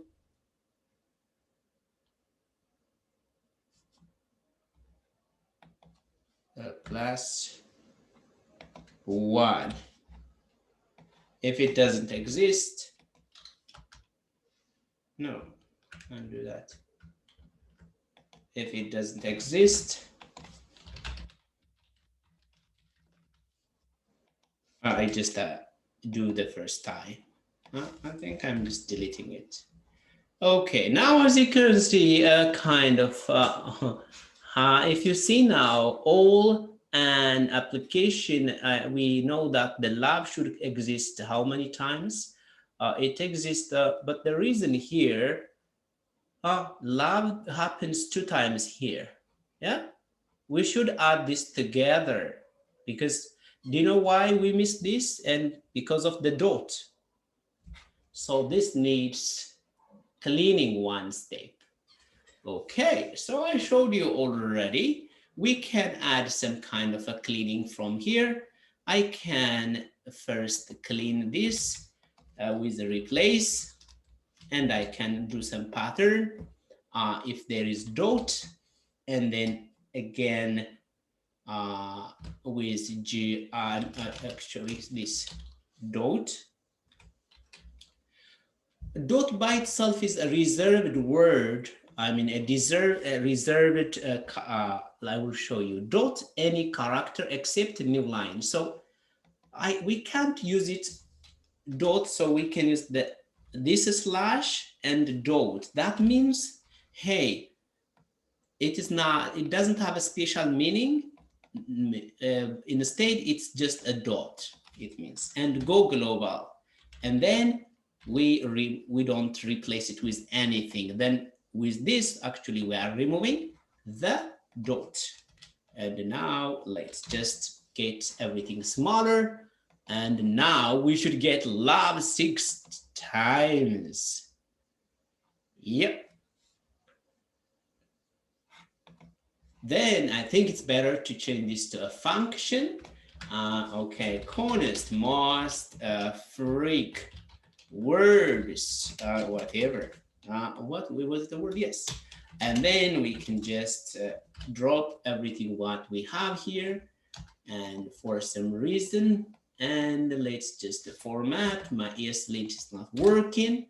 And we have to get a text, the text coming from here. So we will pass this as in a parameter, text, and then we return, what do we return? Actually, we return freak table, and then so from here, we have to call most frequent words and paragraph. And we should get the same thing all over again. Yeah, nice. Now we have a very beautiful function, at least that works in some scenario. Yes, but now still you didn't get. You have to sort these, and especially if you should ask maybe descending order, and then you have to slice the first item, and I will leave that part for you. Yes, thank you so much, guys. JavaScript is never ending. We can learn it for a year long and lots of things to cover. But since we are also learning React now together, we will also, explain the JavaScript part while we are learning react, I think I should stop the recording because it's getting too late.